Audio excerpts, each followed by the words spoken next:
Good afternoon, everyone. So basically we are here. हम लोग यहाँ पे इसलिए हैं कि अभी आज आपके सामने मैं नगमा तबस्सुम जी आपके सामने आई हैं और ये इस बार 67 बीपीएससी फाइनल में बिहार एडमिनिस्ट्रेटिव सर्विस के लिए सिलेक्ट हुई हैं। तो पहले बहुत जोर जोर आप लोग ताली बजाएं। इनका रैंक जो है वो रैंक 52 आया है। तो आप समझ सकते हैं कि यहाँ जहाँ 800 बच्चे हैं उसमें 52 रैंक काफी ही अच्छा इनका रैंक भी रहा है। और ये बाकी प्रिपरेशन की स्ट्रैटेजी तो नगमा जी आपके साथ शेयर करेंगी डेफिनेटली अभी, और आपके भी जो डाउट्स होंगे वो भी आंसर करेंगी।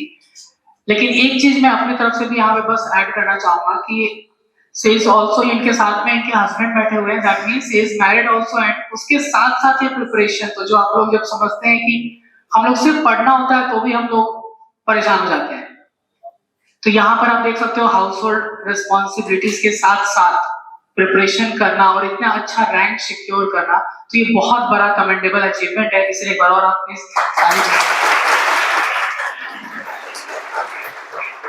सो बिफोर वो आपसे अपनी स्ट्रैटेजी शेयर करें, मैं चाहूंगा कि किशन सर उनके एक बार फैसिलिटेट करें। शुभम जी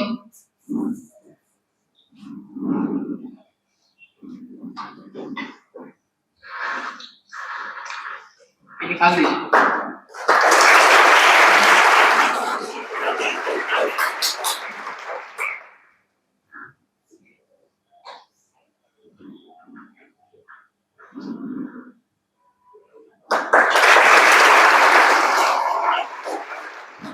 तो मैं चाहूंगा नगमा जी आप आके थोड़ा सा अगर स्ट्रैटेजी अपनी शेयर करें बच्चों के साथ।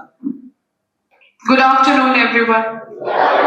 ये हिंदी मीडियम का बैच है, मुझे बताया गया है ना जी। तो सर ने थोड़ा बहुत इंट्रोडक्शन मेरे बारे में दिया। हम लोगों को मेरा 52वां रैंक आया है और मुझे BAS एलोकेट हुआ है। तो मैं थोड़ा सा अपनी स्ट्रैटेजी, अपनी जर्नी, जो फेलियर्स रहे हैं, जो सक्सेस रहे हैं, उसके बारे में मैं थोड़ा शेयर करूंगी। और मैं सर का बहुत शुक्रिया अदा करना चाहूंगी, नीहित सर का और मिस्टर अनस्टॉपेबल, उसी नाम से मैं इनको जानती हूँ। मुझे यहाँ के उनका रियल नेम पता चला है, तो मुझे यहाँ पे इनवाइट करने के लिए, प्लेटफॉर्म देने के लिए आप सब लोगों का बहुत बहुत शुक्रिया कि आप लोग इतने पेशेंस के साथ यहाँ पे बैठ के वेट कर रहे थे। तो मैं चाहूंगी कि आधा जो सेशन होगा उसमें मैं अपनी स्ट्रैटेजी बताऊं कि एक्चुअली में मैंने क्या किया था इस एग्जाम को क्रैक करने के लिए। उसके बाद मैं चाहूंगी कि सेशन थोड़ा इंटरैक्टिव हो, थोड़ा क्वेश्चंस आप पूछिए, फिर मैं आंसर करूं, बिकॉज यहाँ पे ऐसे खड़े होकर बहुत देर तक बोलना थोड़ा डिफिकल्ट होता है। अब मुझे फील हो रहा है सर कि आप लोग कैसे पढ़ाते हैं। तो सबसे पहले प्रीलिम्स के स्टेज से स्टार्ट करते हैं। सर प्रीलिम्स के बारे में थोड़ा ज्यादा बताएं, है ना। तो आप सब लोग की तैयारी सबसे पहले तो कैसी चल रही है? सब बढ़िया चल रहा है? क्लासेस चल रही है अच्छे से? नोट्स वगैरह बन गए आप लोगों का? अच्छा, तो थोड़ा सा एग्जाम के स्टेजेस के बारे में आप सब लोग को पता है। प्रीलिम्स सबसे पहले आता है, फिर मेंस है, फिर इंटरव्यू का स्टेज है। बट एक्चुअल में जो प्रिपरेशन होता है हमारा वो रिवर्स ऑर्डर में होता है। अब सबसे पहले इंटरव्यू के लिए जो बेसिक नेसेसिटीज होती है कि आपकी पर्सनालिटी कैसी होनी चाहिए, आप उसको बिल्ड करते हैं। उसके बाद स्टार्ट होता है कि मेंस के लिए जो एनालिसिस चाहिए आपको, वो आप कैसे डेवलप करेंगे। फिर उसके बाद जो लास्ट स्टेज होता है वो प्रीलिम्स का आता है। तो मुझे लगता है कि आपका जो प्रिपरेशन है वो इसी ऑर्डर में चलना चाहिए। पर्सनालिटी बिल्ड होना, इसलिए मैंने सबसे पहले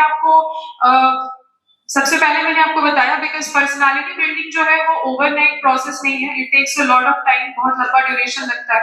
तो आप लोग जिस भी कॉलेज से आए होंगे, आपने ग्रेजुएशन अपना किया होगा, कुछ लोगों ने मास्टर्स किया होगा। मैंने मास्टर्स करा है, मेरा एमटेक जो है अलीगढ़ मुस्लिम यूनिवर्सिटी से पूरा हुआ था। तो इतना लंबा टाइम जो अपने स्कूलिंग का, अपने कॉलेज का आप देते हो ना, तो एक्चुअली वहां पे आपका पर्सनालिटी बिल्ड हो रहा होता है कि आप बात कैसे करते हो, आप लोगों को रेफर कैसे करते हो, आपके ओपिनियंस कितने अनबायस्ड होते हैं, आप कितने डीप पर्सनालिटी के इंसान हो। तो ये सारी चीजें होती हैं, और ये जब आप ट्रेड्स अपनी पर्सनालिटी में डेवलप करते हैं तो वो मेंस में बहुत आपको काम आता है। Because mains is all about analysis, कि आपका जिस तरह से क्वेश्चंस लास्ट 2-3 इयर्स में चेंज हो गए, तो आप देखेंगे कि हर क्वेश्चन में जिस तरह के टेल वर्ड्स आ रहे हैं, जिस तरह का वो एनालिसिस आपसे एक्सपेक्ट कर रहे हैं, वो एक स्टेटमेंट दे देते हैं और पूछते हैं कि एनालाइज करिए, व्हाट इज योर व्यू, आपका क्या सोचना है इस पे। तो वो एक्चुअली में यही चेक कर रहे होते हैं कि आपके ओपिनियंस बायस्ड तो नहीं है, पॉलिटिकली आप कितने अनबायस्ड इंसान हैं, जो फाउंडेशनल वैल्यूज होते हैं सिविल सर्वेंट के, वो आप रिफ्लेक्ट कर रहे हैं कि नहीं अपनी कॉपी पे। तो आप जब मेंस के लिए प्रिपेयर कर रहे होते हो तो ये सारी चीजें आपको फोकस में रखनी होती है। Then comes the prelims stage. But ये सेग्रीगेशन नहीं होता है कि आप मेंस को अलग कर रहे हो और प्रीलिम्स को अलग कर रहे हो, जो मुझे लगता है कि बहुत ही स्मार्ट एक स्ट्रैटेजी कोई भी इंसान डिजाइन करेगा तो इट शुड बी कि आपका मेंस तो प्रिपेयर हो रहा है बट साथ में प्रीलिम्स भी हो जाना चाहिए। ये नहीं कि आप प्रीलिम्स में 1 साल आपने लगा दिया, फिर उसके बाद जब प्रीलिम्स क्रैक हो गया तो आप लेके बैठे कि अच्छा अब तो मेंस जैसा भी कुछ होता है, आप देखिए इसमें क्या करना है। तो मेंस में आपको पता होगा कि सिर्फ 3 मंथ्स के अराउंड टाइम मिलता है आपको, तो it will not be sufficient अगर आप स्क्रैच से लेकर तैयारी करने बैठोगे कि GS1 का पेपर कंप्लीट कर लूं, GS2 कर लूं, और अब तो ऐसे भी आ गया है, तो it will not be enough. तो मेरा तो यही था कि आप प्रीलिम्स और मेंस को थोड़ा सा इंटीग्रेटेड अप्रोच लेके चलिए, और कोई भी टॉपिक अगर आप प्रिपेयर कर रहे हैं सिलेबस से पिक करके, मान लीजिए आपने हिस्ट्री पढ़ा है, तो आप सबसे पहले कोशिश करिए कि जो उसका थ्योरेटिकल पार्ट है, जो बुक्स में आपने देखा है, उसको अच्छे से थरोली कवर कर लीजिए, एक कॉन्सेप्ट डेवलप करिए, अंडरस्टैंडिंग अपना डेवलप करिए। उसके बाद आप क्या करिए कि जो पीटी में क्वेश्चंस प्रीवियस ईयर के आए होंगे उसको सॉल्व करिए, आप सॉल्व करके देखिए कि जो चीजें आपने समझी हैं वो कितने डेप्थ तक आप जा पाए हैं, जो बीपीएससी एक्सपेक्ट कर रहा है उस डायमेंशन को, उस एस्पेक्ट को आप टच कर रहे हैं कि नहीं। जब आप ये कर लेंगे then comes the mains part, कि मेंस के क्वेश्चन को उठाइए। मान लीजिए कि आपने इंडियन आर्ट का कोई वो पढ़ा है, टॉपिक पढ़ा है, तो पीटी में भी क्वेश्चंस कहीं से वो पिक कर लेते हैं, मान लीजिए कोई मंदिर बना हुआ है, कहाँ पे है, फैक्चुअल चीजें पूछेंगे, बट वो प्रीलिम्स में तो ये चीजें चेक कर लेंगे, बट जब मेंस आएगा तो जैसे आपने देखा होगा कि 68 में जो क्वेश्चन पूछा गया था कि इंडियन टेम्पल आर्किटेक्चर का जो इवोल्यूशन था वो कैसा हुआ था, या फिर उन्होंने ये पूछा था कि ईस्टर्न इंडिया में जो केव आर्किटेक्चर है वो कैसे डेवलप हुआ था। तो ये चीजें सिर्फ फैक्चुअल चीज पढ़ के आप इसको आंसर नहीं कर पाओगे, यहाँ पे आपको एनालिसिस थोड़ा सा डेवलप करना पड़ेगा, थोड़ा डाइवर्स कंटेंट बिल्ड करना पड़ेगा। तो ऐसे करके ना होलिस्टिक एक प्रिपरेशन होता है कि आपने पॉलिटी का कोई टॉपिक उठाया, आज आपने गवर्नर पढ़ लिया, प्रेसिडेंट पढ़ लिया, आपने पार्लियामेंट पढ़ लिया, या फिर स्टेट असेंबली पढ़ लिया, तो उसके बाद आप क्या करिए कि उसके एमसीक्यू को उठाइए, उसको सॉल्व करिए, सॉल्व करके देखिए कि जो मिस्टेक्स आपसे हो रहे हैं वो आपके नॉलेज गैप की वजह से हो रहा है, या फिर आपको कंसेप्चुअल क्लैरिटी नहीं है, कि आपके पास कई बार नॉलेज होता है but you are not able to apply it. तो ये सब चीजें देखिए, फिर आप ना मेंस का क्वेश्चन उठाइए कि प्रेसिडेंट पे अगर कोई क्वेश्चन पूछा जा रहा है तो कई बार पूछेंगे कि प्रेसिडेंट का पावर और फंक्शन क्या होता है, तो ये सारी चीजें ना कॉम्प्रिहेंसिव होती है, तो मेंस में कॉम्प्रिहेंसिव नॉलेज ज्यादा इंपॉर्टेंट है, डाइवर्सिटी चाहिए कंटेंट में आपको, बट प्रीलिम्स में डाइवर्सिटी नहीं चाहिए होता है, वहां पे बस आपको ये चाहिए कि आपने टॉपिक को जो टच किया है कितना रिटेन कर पा रहे हैं आप उसको, जब आप क्वेश्चन देख रहे हैं तो whether you are able to recall it और नॉट। और एक और चीज, आप लोग हिंदी मीडियम के अगर लगे कि इंग्लिश थोड़ा ज्यादा हो रहा है तो प्लीज मुझे बता दीजिएगा, बिकॉज मेरा मीडियम इंग्लिश था तो वो थोड़ा सा आ जाता है, I am sorry for that. तो उसके बाद मेंस का तो आप ऐसे करेंगे, सोर्सेज से मुझे बताया नहीं कि नहीं मेंस के बारे में कुछ बता सकते हैं, बट प्रीलिम्स को थोड़ा सा ज्यादा एक्सप्लोर करते हैं। जैसे प्रीलिम्स में आप सब लोगों को सिलेबस का आइडिया होगा कि क्या क्या पूछते हैं, वो हिस्ट्री है, उसके बाद आपका पॉलिटी है, इकोनॉमी है, जनरल साइंस पूछते हैं, बिहार स्पेशल होता है, करंट अफेयर होता है। तो जैसे मुझे जब मैंने अपना प्रिपरेशन स्टार्ट किया था तो फर्स्ट अटेम्प्ट में मेरा प्रीलिम्स क्लियर हो गया था, तो मुझे लगा कि बिना किसी तैयारी के मैंने कर लिया, I was preparing for UPSC, तो अब तो बस मैं ही हूँ, अब तो मेंस तो बस ऐसे ही क्रैक हो जाएगा मेरा। बट जब मैंने मेंस दिया without any answer writing practice, कुछ ज्यादा पढ़ाई भी नहीं हो पाई थी, मैंने मेंस दे दिया, और जब मेंस दिया और जब रिजल्ट आया तो फिर सच्चाई सामने आ गई कि आपको तो कुछ आता नहीं था, तो मेंस में मार्क्स भी आपके वैसे आएंगे, तो I was not able to clear. तो उसके बाद मैंने जब नेक्स्ट अपना अटेम्प्ट दिया तो I was not able to clear prelims ही नहीं हुआ मेरा, फर्स्ट स्टेप पे मैं फेल हो गई थी, तो थोड़ा सा झटका लगा कि अब सीरियसली इस एग्जाम को प्रिपेयर करने की जरूरत है। तो 67th में मैंने कॉम्प्रिहेंसिवली अपना मेंस प्रीलिम्स सबको इंटीग्रेटेड वे में रख के आंसर राइटिंग पे थोड़ा ज्यादा मैंने फोकस किया, और उसके बाद I was able to crack all the stages, और I was able to secure 52nd rank, और फिर मैंने 68 मेंस भी दिया है तो वो भी क्वालिफाई हो गया, 69 प्रीलिम्स लिखा था वो भी क्वालिफाई हो गया। तो प्रीलिम्स मुझे लगता है कि सक्सेसिवली मैंने क्रैक किया है, जो नया पैटर्न है उस पे, तो मुझे लगता है कि प्रीलिम्स के जो बेसिक पिलर्स मैं कहूंगी वो ये है, मेरे हिसाब से 4 पिलर्स होते हैं कि आप हिस्ट्री को सबसे पहले बहुत ज्यादा स्ट्रॉन्ग करिए, देन कम्स जनरल साइंस, उसके बाद आपका आता है कि बिहार स्पेशल वाला पार्ट है उसको बहुत ज्यादा स्ट्रॉन्ग करिए, और फोर्थ जो है वो करंट अफेयर होता है। करंट अफेयर मैंने फोर्थ पे इसलिए रखा है because current affair is very dynamic, अगर आप 4-5 सोर्सेज से भी कवर करके उससे जाओगे ना तो कुछ ना कुछ ऐसा होगा जो रह जाएगा, you will miss it out. जैसे कुछ क्वेश्चंस अब मैं जो रिकॉल कर पा रही हूँ, एक 67th में उन्होंने पूछा था, जो प्रीलिम्स कैंसिल हो गया था, सर को भी शायद याद होगा, तो उसमें क्वेश्चन आया था कि अफगानिस्तान में जो ट्रूप्स को यूएस वाज कॉलिंग बैक, कौन सा पर्सन था जो who was last to leave the field. तो ये कौन पढ़ता है, मतलब किसी ने पढ़ा होगा इसको, कोई प्रिपेयर करके नहीं जाता है. बट द थिंग इज कि कैच क्या है कि उस टाइप के क्वेश्चंस को भी यू कैन आंसर अगर आपका प्रेजेंस ऑफ माइंड वहां पे है और आप एंशियस बहुत ज्यादा नहीं हो रहे हो, तो आप कुछ ट्रिक लगा के उसको कर सकते हो. तो करंट अफेयर में गेस वाला वर्क बहुत काम करता है. तो मैंने सोचा कि अगर जब फर्स्ट सेकंड राउंड मैंने जो क्वेश्चंस मुझे आ रहे थे वो मैंने कर लिया था, तो उसके बाद मैंने सोचा कि इसका आंसर क्या हो सकता है. तो मैंने ऑप्शंस को पढ़ा, तो मुझे लगा कि जिसके नाम के साथ जो सैल्यूटेशन या फिर जो डेजिग्नेशन लग रहा होगा वो थोड़ा हेवी हो, तो मतलब वो पर्सन बड़े किसी पोस्ट पे होगा. और हमेशा क्या होता है, जो लीडर होता है वो हमेशा लास्ट पर्सन होता है जो किसी बैटलफील्ड को छोड़ के जाता है. ये तो मतलब कॉमन सेंस यहाँ पे अप्लाई कर सकते हैं. तो कोई मेजर या कुछ करके नाम भी उनके साथ था, मैंने सोचा कि थोड़ा रिस्क लेके देखते हैं, करते हैं इसको. और वो क्वेश्चन मेरा करेक्ट हो गया था.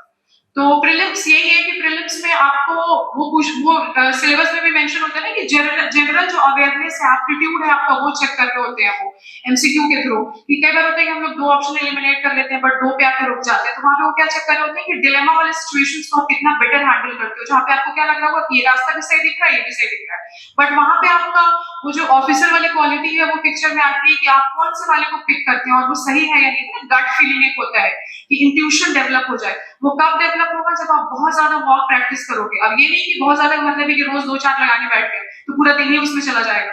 आप मॉक लगाइए, हर ऑल्टरनेट डे पे लगाइए, 2 दिन 3 दिन पे, हफ्ते में सेट कर लीजिए कि 2 बार आपको 2 मॉक देना है. मॉक को देना इंपॉर्टेंट है, बट उससे भी ज्यादा इंपॉर्टेंट है कि आप उसको एनालाइज कितने बेटर वे में करते हो. जब मॉक का आप जैसे ऑनलाइन कोई आपने मॉक अटेंड किया, आपको पता चल गया कि आपका 105 फॉर एग्जाम्पल आपका स्कोर आ रहा है, तो आप सिर्फ स्कोर देख के वहीं उसको छोड़ नहीं दीजिए. एनालाइज करिए कि जो क्वेश्चन सही हुए थे, क्या वो आप श्योर थे इसलिए सही हुए थे या फिर तुक्का कहीं पे भिड़ गया था आपका, या जो क्वेश्चंस गलत हो रहे हैं. कई बार होता है ना कि आते हुए सवाल आपके गलत हो जाते हैं क्योंकि ऑप्शन हम लास्ट में कंफ्यूज हो जाते हैं, हमने कुछ और चूज कर लिया, करना वो था कर दिया ये. तो आप वहां पे देखिए कि आपका इंट्यूशन क्यों गलत हो रहा था, आपने लगाया था सही समझ के बट गलत क्यों हुआ. तो ये होता है कि नॉलेज के एप्लीकेशन में हमारे गैप रह जाता है कि जो पता था उसको भी हम अप्लाई नहीं कर पाए. तो ये एरियाज को अपने आइडेंटिफाई करिए, टीचर्स से बात करिए कि सर इस तरह के क्वेश्चंस में हर किसी के ना क्वेश्चन गलत करने का एक पैटर्न होता है.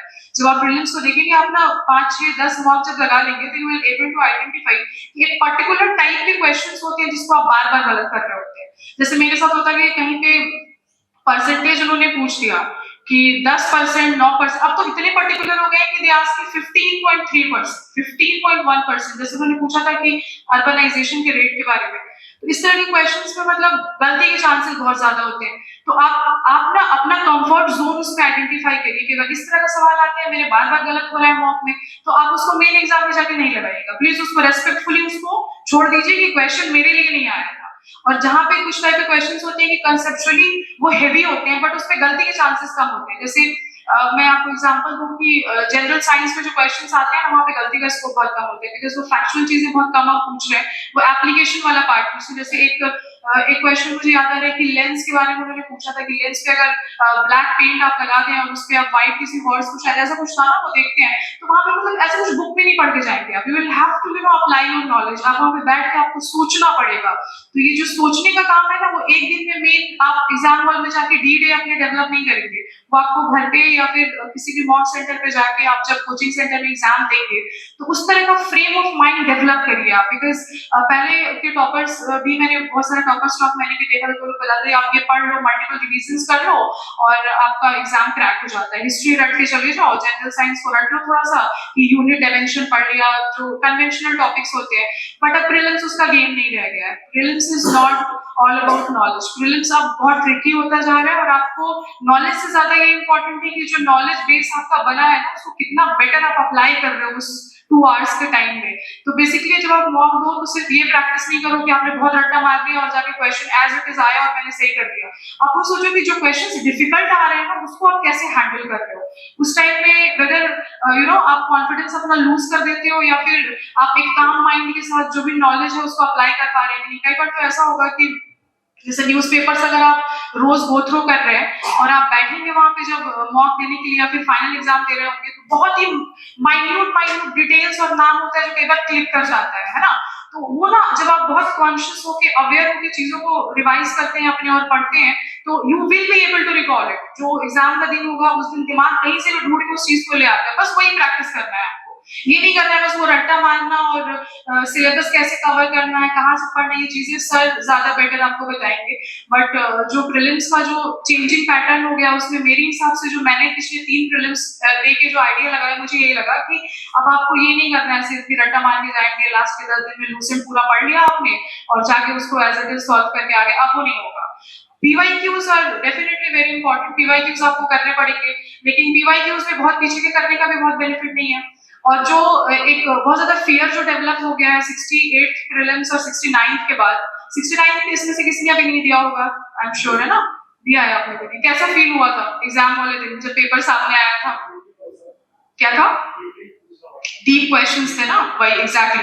तो जब डेप्थ चाहिए होता है तो देखिए अब यहाँ पे ना जिन लोगों ने मेंस की तैयारी पहले करी होगी, जिनका मेंस का सिलेबस कंप्लीट होगा, जिन लोगों ने आंसर राइटिंग करा होगा, तो उनका वो जो डेप्थ वाला जो पार्ट है वो पहले ही डेवलप हो चुका है। अब जब वो प्रीलिम्स देने जाएंगे ना तो उनको ज्यादा दिक्कत नहीं आने वाली है।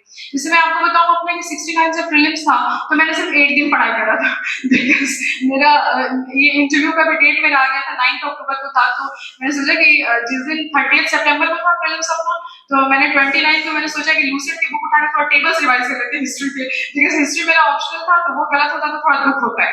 तो मैंने बस उतना ही कांग्रेस का सेशन और ट्राइबल वाला जो ट्राइबल रिवोल्ट होता है उसका टेबल मैंने बस उतना ही रिवाइज किया था, और प्रीलिम्स में मेरे मार्क्स 99 आए हैं शायद, मैंने लास्ट चेक किया था अपना मार्कशीट।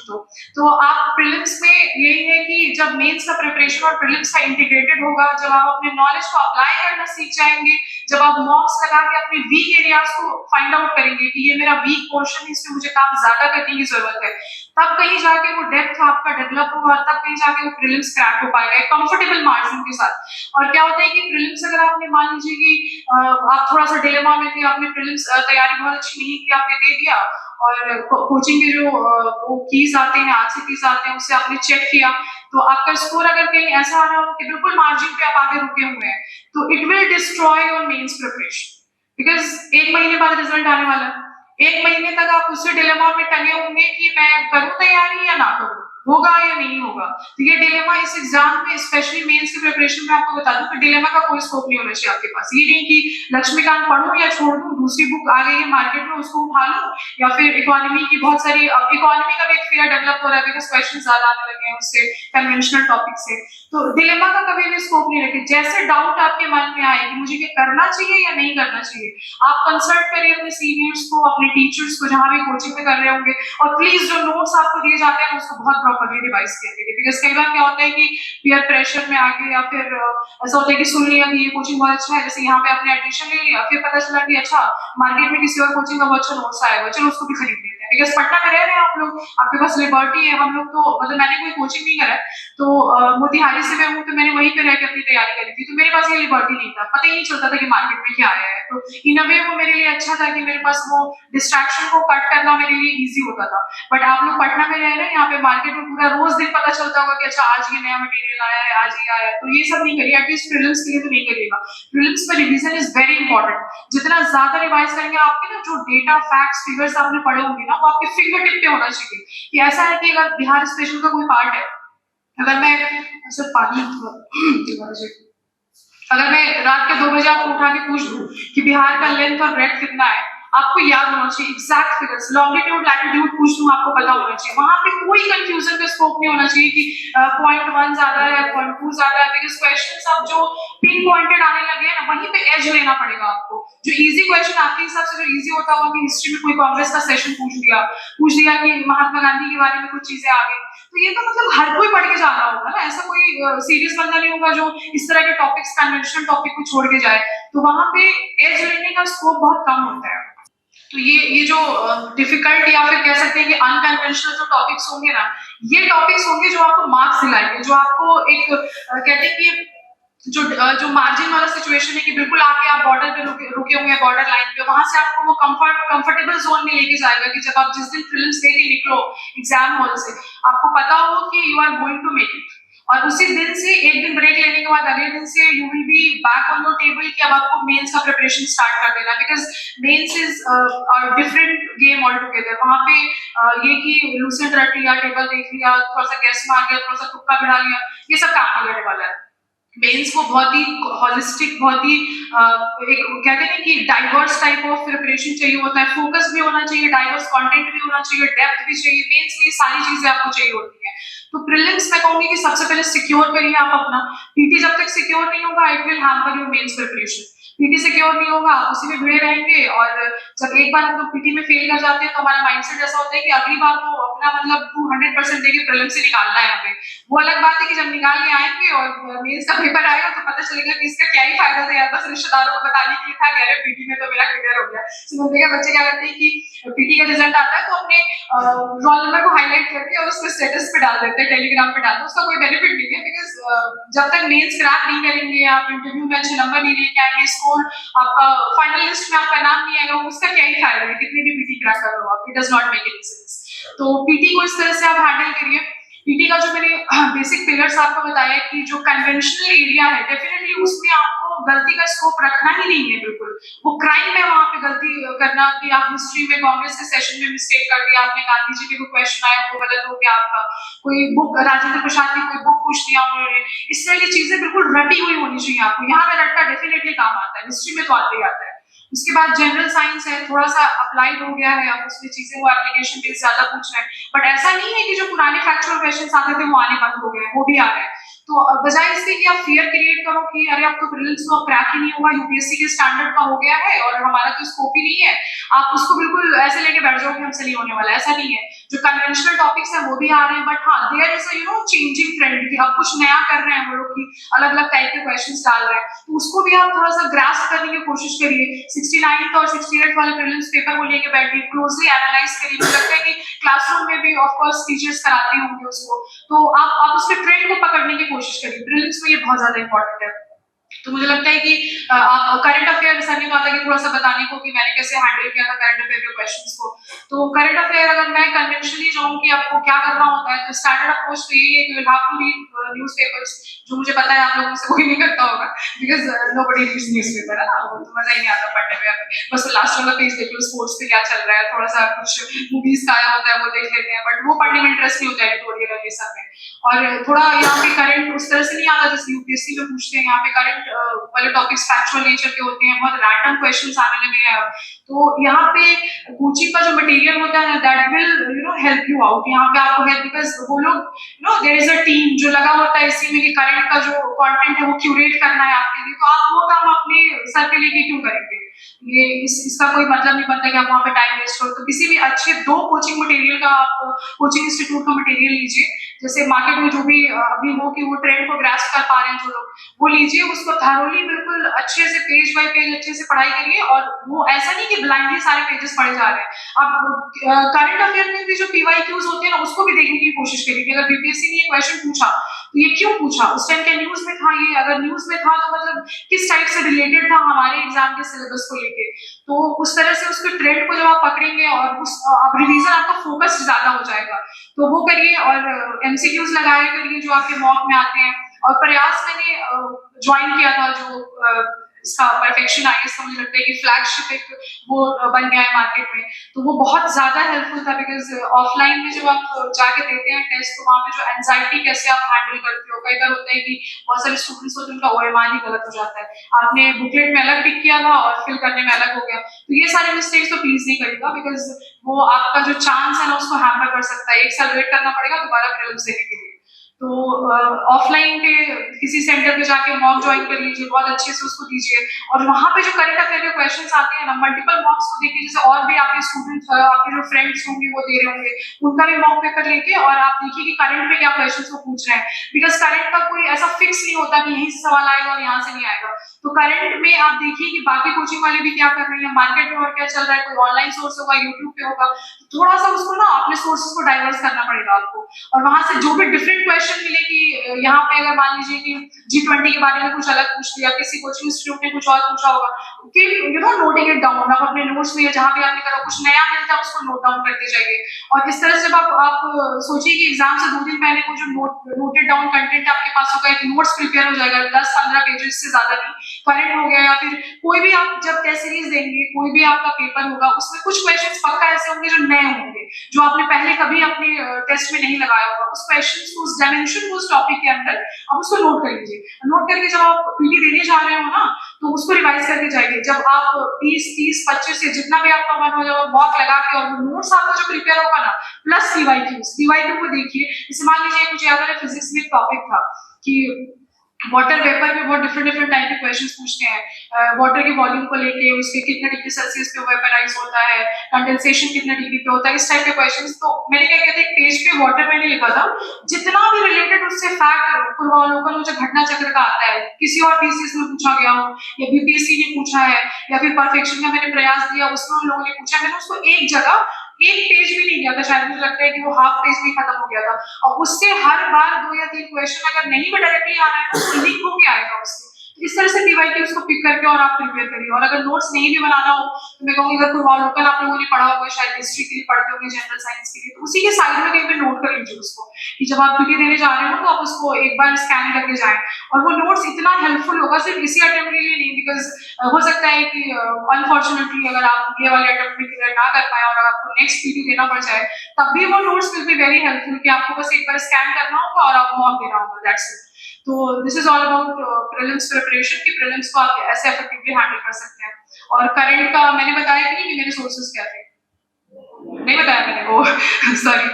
तो मैंने क्या करा था कि प्रीलिम्स का प्रयास जब मैंने ज्वाइन किया था, तो they used to give a booklet जिसमें एमसीक्यूज होते थे मंथ वाइज, अभी भी देते होंगे आप लोग। तो पिछले 6-7 मंथ्स का एमसीक्यू था उनके पास, वो मंथ वाइज उन्होंने दिया था।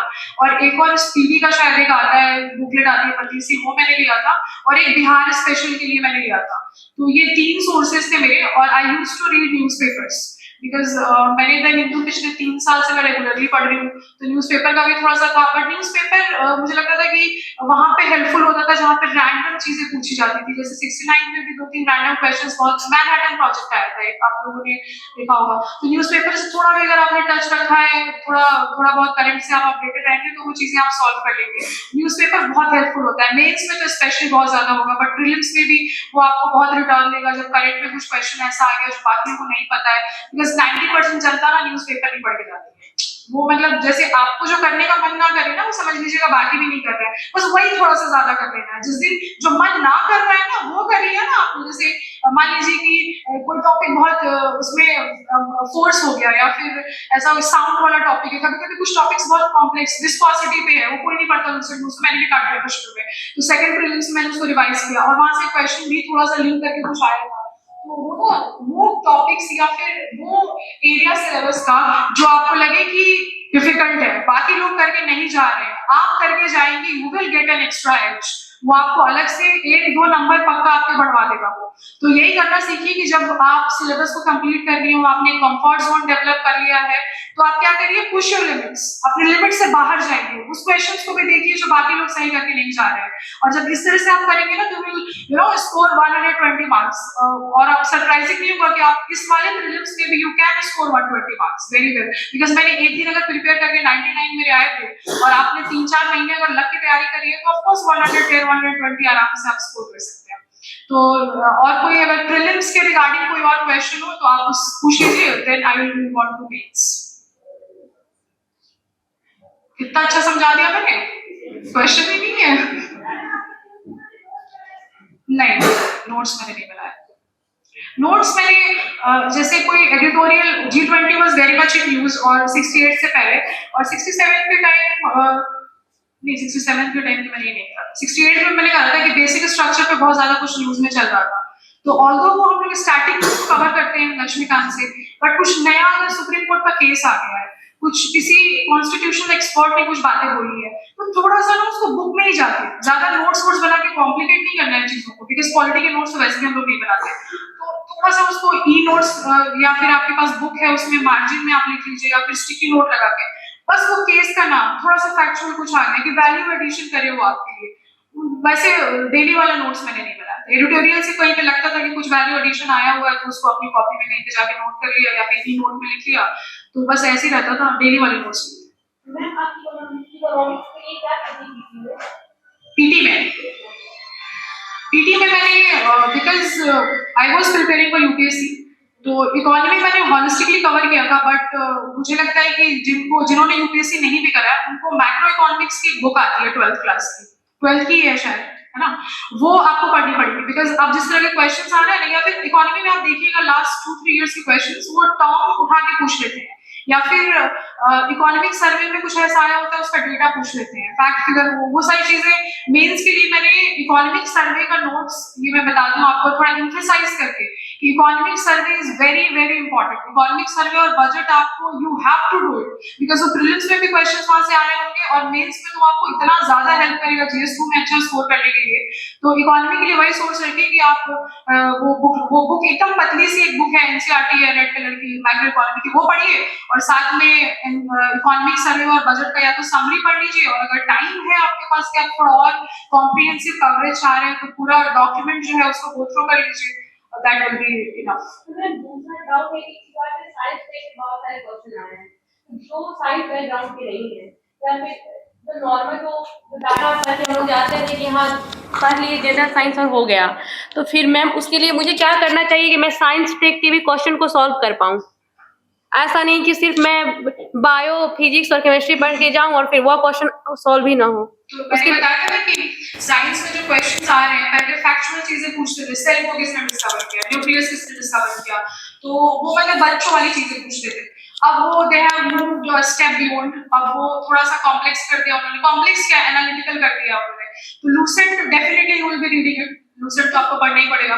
उसके बाद ना जो जिस तरह के सवाल का वो नेचर चेंज हो रहा है उसको प्रैक्टिस करने के लिए what extra you can do कि पूर्वावलोकन में जो बाकी पीसीएस में क्वेश्चंस आ रहे होंगे, पूर्वावलोकन जो घटना चक्र की एक बुक आती है जनरल साइंस की, तो बायोलॉजी फिजिक्स या केमिस्ट्री जो भी आप मॉड्यूल उठाएं पढ़ने के लिए, तो आपने एक टॉपिक अगर साउंड पढ़ लिया है फॉर एग्जांपल, तो आप जाइए पूर्वावलोकन के उस चैप्टर पे, आप देखिए कि साउंड से यूपीपीसीएस ने, बीपीएससी ने, यूपीएससी ने, जो पुराने यूपीएससी के पीवाईक्यूज होते थे वो कन्वेंशनल टॉपिक पे पूछते, तो आप देखिए कि उन लोगों ने क्या सवाल पूछा हुआ है उस पे। वो जब आप ऐसे देखने लगेंगे ना, तो जितने भी पॉसिबल डायमेंशंस होंगे साउंड से जो क्वेश्चंस व्हिच कैन कम, वो आपका वहां से कवर हो जाएगा, you will be able to do it. और मॉक्स डेफिनेटली लगाते रहिए, देखिए कि उसमें आप अपने नॉलेज को कितना अप्लाई कर पा रहे हैं। You are satisfied with the answer? I'm talking about science tech, जो टेक्नोलॉजी का भी जो पार्ट ऐड हो रहा है, तो क्या मुझे उससे भी रिलेटेड कुछ करने चाहिए? नहीं, टेक्नोलॉजी भी वो ऐसा कुछ नहीं पूछेंगे कि आपसे एमआरएनए का नया टेक्निक कोई पूछ लिया या इस तरह की चीजें, फुल फॉर्म ही पूछा था ना, mRNA was in question paper, तो वो सिर्फ फुल फॉर्म पूछ रहे हैं वो। एनीवेज अगर आपको तभी आपको लग रहा है ना कि they are moving towards technology, तो एक बायोलॉजी के जो एनसीईआरटी आती है वो आप पढ़ सकते हैं, but again it will be very complex, avoid करिए उसको। एक दो क्वेश्चन पे लीव ना, थोड़ी ना 150 नंबर लाने हैं, यू हैव टू स्कोर 105 10 आप कोई question. Ghatna Chakra is sufficient when you are thorough with the basics. अगर बेसिक आपने कवर किया है अपना, मतलब आप you have concepts very clear with sound, या फिर और भी टॉपिक्स जो होते हैं, फोर्स हो गया, न्यूटन्स लॉ हो गया, मोशन है चैप्टर आपका, तो ये सारी चीजें अगर बेसिक कॉन्सेप्ट्स आपके क्लियर है तो घटना चक्र भी सिर्फ पढ़ ले तो वो भी काफी होगा आपके लिए। They have revision notes also, अब वो रिवीजन नोट भी देते हैं एमसीक्यू से पहले, तो उसको भी रिवाइज कर सकते हैं। और जहां पे लगे कोई टॉपिक बहुत कॉम्प्लेक्स हो रहा है या फिर आपको समझ नहीं आ रहा घटना चक्र से, तो बुक रेफर कर लीजिए, लूसेंट प्लस घटना चक्र काफी है इतना जनरल साइंस के लिए। नॉट मस्ट, कुछ सब्जेक्ट्स के लिए है, सबके लिए नहीं है। वो भी अगेन वो varies from person to person कि आपने 10th क्लास तक कितनी अच्छी पढ़ाई की थी, है ना, तो हम लोग तो पढ़ते नहीं है जनरली, एनसीईआरटी कौन इतने ध्यान से पढ़ता है, तो हिस्ट्री के लिए नॉट नेसेसरी। उसके बाद आपका पॉलिटी के लिए भी इतना ज्यादा इंपॉर्टेंट नहीं है, बट इकोनॉमी के लिए वेरी इंपॉर्टेंट, ज्योग्राफी के लिए मस्ट है, उसका कोई रिप्लेसमेंट ही नहीं है। तो आप मॉड्यूल वाइज आप देखिए कि अगर आप कोई स्टैंडर्ड बुक ले रहे हैं या फिर कोई नोट्स या कोचिंग का आप पढ़ रहे हैं, तो whether you are able to understand it और नॉट। अगर आपको समझ आ रहा है तो नहीं जाइए एनसीईआरटी, अगर आपको लग रहा है कि ज्योग्राफी आपने उठाया पढ़ने के लिए और आपको कॉन्सेप्ट नहीं समझ में आ रहा उसका, तो आप एनसीईआरटी लीजिए। और एनसीईआरटी भी 6 to 10 नहीं कि पूरा ब्लाइंडली लेके बैठ के पढ़े, पहले 10th से स्टार्ट करिए। अगर आपको बिल्कुल लग रहा है कि बेस नहीं 10th से शुरू करेगा, 10th नहीं समझ में आए go back to 9th class, 9th ना समझ में आए go back to 8th class, उसके सक्सेसिवली नीचे जाइए। ये नहीं कि सीधे 6 से लेकर 10th पूरा पढ़ने बैठ गया, वो उसका कोई मतलब नहीं होगा, बिकॉज वो बच्चों के लिए लिखी जाती है, तो थोड़ी थोड़ी चीजों को बहुत ज्यादा एक्सप्लेन करते हैं हम लोग, और अगेन वो सक्सेसिव क्लासेस में वो रिपीट होगा टॉपिक अगेन। तो आप 10th अगर बिल्कुल बेस नहीं है तो 10th से शुरू करिएगा, थोड़ा बहुत बेस है तो 11th और 12th पढ़ने के काफी होता है, वो भी सारे सब्जेक्ट्स के लिए नहीं, ज्योग्राफी के लिए मैंने बताया, आपको इकोनॉमी के लिए मस्ट। मैम आप पीवी के लिए बहुत सारे कोचिंग का टेस्ट सीरीज ज्वाइन की थी या फिर किसी पर्टिकुलर कोचिंग का ही? ऐसे आप टेस्ट सीरीज ज्वाइन किसका की थी? मैं बता रही हूँ आपको। ऑफलाइन वाला मैंने प्रयास दिया था परफेक्शन का, बिकॉज मेरे यहाँ पे और कोई था ही नहीं प्रयास। आई एम वेरी थैंकफुल कि ये लोग वहाँ गए थे और उन्होंने इतना पेन लेके प्रयास वहाँ पे ऑर्गेनाइज किया था, तो मैंने वो दिया था। और ऑनलाइन मैंने टेक्स्ट बुक पे दिया था अपना, जो PYQ का भी उनका मॉड्यूल होता है कि वो फिजिक्स का अलग रखते हैं, साइंस का तो बहुत इजी होता है कि आज आपने अगर साइंस रिवाइज किया, मैंने फिजिक्स रिवाइज किया है, तो फिजिक्स के सारे PYQs लगा लो बैठ के। तो ऐसे करके, और टेक्स्ट बुक का ही एक ऑल इंडिया सीरीज होता है, वो प्रीलिम्स से जस्ट पहले वो स्टार्ट करते हैं, उसमें रैंकिंग वैंकिंग भी आती है कि आप कैसा परफॉर्म कर रहे हैं, तो वो वाला भी मैंने दिया था। बस यही 2 था मेरा, ऑफलाइन वाला प्रयास, ऑनलाइन में टेक्स्ट बुक। और कुछ दूसरा होता है कि कहा जाता है consistency is the key of success. तो आप खुद को कंसिस्टेंट कैसे रखती थी? हर दूसरे दिन ऐसा आता है कि अरे करे या ना करे, फिर किसी दिन 6 घंटे, किसी दिन 3 आवर्स, तो आप खुद को कंसिस्टेंट कैसे रखती थी? जी, कंसिस्टेंसी इज द की, आपने मुझे बताया डेफिनेटली, बिकॉज एग्जाम का प्रोसेस इतना लंबा है, 1 साल 2 साल तक हमारा रिजल्ट आया है, जब से हमने तैयारी करना शुरू किया था ना, तो मोटिवेटेड रखना अपने आप को बहुत डिफिकल्ट हो जाता है। तो मुझे लगता है कि जब आपका वाई बहुत स्ट्रांग होता है ना, कि आपने क्यों शुरू किया था तैयारी करना, तो वो जो रीजन होगा ना, वो आपको पुश करेगा कि डेली आप ना अपने स्टडी टेबल पे वापस आए पढ़ाई करने के लिए। और मोटिवेशन भी मुझे लगता है कि ओवर हाइप्ड है थोड़ा सा। मोटिवेशन के पीछे एज एन एक्सटर्नल स्टिमुलस की आपको रोज मोटिवेशन चाहिए, एक वीडियो लगा के बैठ गए यूट्यूब पे, 2-3 घंटा उस पर खराब कर दिया अपना, फिर क्या किया कि अच्छा उससे भी नहीं पढ़ाई बन रहा, तो चलो लक्ष्य का गाना लगा लेते हैं, चलो थोड़ा दंगल वाला टाइटल ट्रैक सुन लिया। तो ऐसे मतलब motivation is not a bad thing, but उसके पीछे बहुत ज्यादा नहीं भागे। मुझे लगता है कि मोटिवेशन से ज्यादा इंपॉर्टेंट है कि डिसिप्लिन डेवलप करिए आप। जब आप एक दिन अपना टारगेट बनाते हैं कि आपको 6-7 टॉपिक्स हैं PYQ से आपने उठा लिया, मुझे पूरा करना है, और आज आपने इतनी अच्छी पढ़ाई करी कि आपने 6-7 टॉपिक है उससे थोड़ा ज्यादा पढ़ लिया, ट्रस्ट मी कि अगले दिन आपको किसी मोटिवेशन की जरूरत नहीं होगी, वही डिसिप्लिन विल फोर्स यू कि आप वापस जाएं और फिर शुरू करें पढ़ाई करना। तो ये एक लूप क्रिएट हो जाएगा। आज का टारगेट पूरा हुआ, मैंने अगले दिन, अब मेरे पास कोई बैकलॉग नहीं है, मैं आऊंगी पढ़ने, फिर मेरे अपने टारगेट्स करेंगे, उसको भी मैंने पूरा कर लिया। अगर 2 से 3 दिन भी अगर आप कर ले जा रहे हो ना, इतना ज्यादा बूस्ट देगा आपके कॉन्फिडेंस और आपके मोटिवेशन को कि अलग से कोई वीडियो देखने की जरूरत नहीं पड़ेगी। तो ये हैबिट आप बनाएं, उसको डिसिप्लिन डेवलप करिए, मोटिवेशन नहीं। वो डोपामाइन का सिक्रेशन है, थोड़ी देर बाद डाउन हो जाता है, वर्क नहीं करता। और कुछ हिस्ट्री के sources, history was my optional, तो मैंने तो बहुत सारी बुक्स पढ़ी थी, उतना मैं बता दूंगी आप डर जाएंगी, तो वो मैं बताऊंगी नहीं। तो पीटी के लिए मुझे लगता है कि लूसेंट पढ़ लीजिए, काफी लूसेंट विल बी इनफ। और अगर उससे भी थोड़ा ज्यादा एक्सपोजर चाहिए, स्पेक्ट्रम पढ़ लीजिए। स्पेक्ट्रम अब बहुत ज्यादा बल्कि हो गया है, पता नहीं कितने, मुझे लगता है 400-500 पेजेस हो गया उसके, उतना आप पढ़ नहीं पाएंगे। तो आप क्या करिए कि हर चैप्टर के बाद ना वो समरी लिखते हैं अपने चैप्टर का, स्पेक्ट्रम में ऐसा होता है। तो आप ना या तो सिर्फ उस समरी को रिवाइज कर लीजिए, और टाइमलाइन देख के, जैसे गांधीयन पीरियड से क्वेश्चन ज्यादा आते हैं, तो आप क्या करिए कि 1917 के बाद जितने मूवमेंट हुए हैं उसको आप स्पेक्ट्रम से कवर कर लीजिए, थोड़ा आपको मेंस में भी हेल्प कर देगा वहां पे वो। तो ऐसे करके स्ट्रेटेजाइज कर लीजिए थोड़ा। एंशिएंट एंड मिडाइवल को बहुत ज्यादा टाइम नहीं दीजिए, बिकॉज वहां से 5-6 क्वेश्चन आएंगे, वो भी मुझे लगता है कोई बहुत, मेरा ऑप्शनल था तब भी मैंने गलत हो गए थे 3-4 सवालों से, तो क्या कोई फर्क नहीं पड़ता, आप ना भी कवर करें तो चलेगा उसको। थोड़ा बहुत ऊपर ऊपर बस, जैसे इंडस वैली से क्वेश्चन ज्यादा आ रहे हैं, थोड़ा इंडस वैली का वो टेबल दिया हुआ है लूसेंट, उसको पढ़ लीजिए। ऐसे करके ना सेग्रीगेट कर लीजिए कि जो टॉपिक वेटेज जिसका बहुत ज्यादा हो, कि वो ओवरलैप हो रहा है मेंस के साथ भी, तो उसको आप क्या करिए कि उसके लिए ढूंढिए कि स्टैंडर्ड बुक कौन सी पढ़नी है। और जो टॉपिक्स ऐसे हैं कि मतलब ट्रिवियल है, उससे सवाल आता भी है तो इतना रैंडम आता है कि सॉल्व भी नहीं होता, उस पर ज्यादा टाइम नहीं दीजिए आप अपना, उसको लूसेंट से कवर करके आगे बढ़िए। Lucent will be enough. Sorry, हो गया हाँ। या फिर ज्योग्राफी के लिए, तो प्रीलिम्स में भी इसका इम्पोर्टेंट नहीं रहता, बल्कि उसका मेंस में भी इम्पोर्टेंट रहता है, तो उसके लिए आप क्या करते हैं? ठीक है, डेटा का जैसे आपने बताया कि वो प्रीलिम्स और मेंस में भी इम्पोर्टेंस है, तो डेटा का जो इम्पोर्टेंट सोर्स है, एक तो सेंसस 2011, क्योंकि उसके बाद कोई दूसरा डेटा हमारे पास आया नहीं, तो वो बहुत इंपॉर्टेंट हो जाता है, सवाल कई बार डायरेक्टली उससे बनता है। तो आप बैठ जाइए प्लीज। तो उसके आप ना नोट्स बना लीजिए, 2-3 पेज में सेंसस 2011 को कवर कर लीजिए। उसके बाद जो मुझे लगता है कि जो बहुत मेजर चंक है डेटा का वो कवर होता है आपका इकोनॉमिक सर्वे और बजट से, गवर्नमेंट का जो सोर्स है। उसके लिए आपको यूनियन का भी पढ़ना होगा और बिहार गवर्नमेंट का भी पढ़ना होगा। दोनों को पढ़िए, 3 पेज में नोट्स बन जाएंगे, बजट और इकोनॉमिक सर्वे दोनों के। 3 से आगे नहीं पढ़िएगा। जैसे मैं बता दूं कि पूछेगा कि राइस का जो कल्टीवेशन है बिहार में लार्जेस्ट एरिया कहाँ पे है, पूछ लिया कि प्रोडक्शन किसका कौन सा डिस्ट्रिक्ट का सबसे ज्यादा है, प्रोडक्टिविटी किसका सबसे ज्यादा है कौन से डिस्ट्रिक्ट का। इस तरह में नोट कर लीजिए इन्फॉर्मेशन आप। और आप सिर्फ टॉप वाला नहीं, टॉप 3 मुझे लगता है वो सॉर्ट करने को भी दे देते हैं ना, कि अर्बनाइजेशन का रेट पूछा और सॉर्ट करने को दे दिया उसको। इस तरह से करके ना शॉर्ट नोट्स बनाइए। शॉर्ट नोट्स बनाना बहुत बहुत ज्यादा इंपॉर्टेंट है, वो प्रीलिम्स और मेंस दोनों में काम आने वाला है। तो data, fact, figure, volatile information है, आप याद करते हैं अगले दिन भूल जाते हैं उसको आप नोट डाउन कर लीजिए A4 शीट में, डायरी में, जहां भी मन करे आपका। उसको कंसिस्टेंटली रिवीजन करना होगा मल्टीपल टाइम्स, जब तक फिंगरटिप पे ना आ जाए कि आप चलते चलते भी उसको बता दें। मैं पूछूं आपसे कि बताइए बिहार का अर्बनाइजेशन का रेट क्या है, आपके फिंगरटिप पे होना चाहिए 16.2 या 3% जो भी है। तो उस तरह से याद करिए कि वहां पे कंफ्यूजन का कोई स्कोप ना, बिल्कुल बैठ जाइए 16.3%। कंफ्यूजन का कोई स्कोप नहीं, वो चेंज कर दे 0.1, 0.2, 0.3, 0.4, आप बिल्कुल उसको सही करके आइए। इस तरह से आप क्या करिए, नोट्स बनाइए, रिवीजन करिए, और कोई शॉर्टकट नहीं उसका।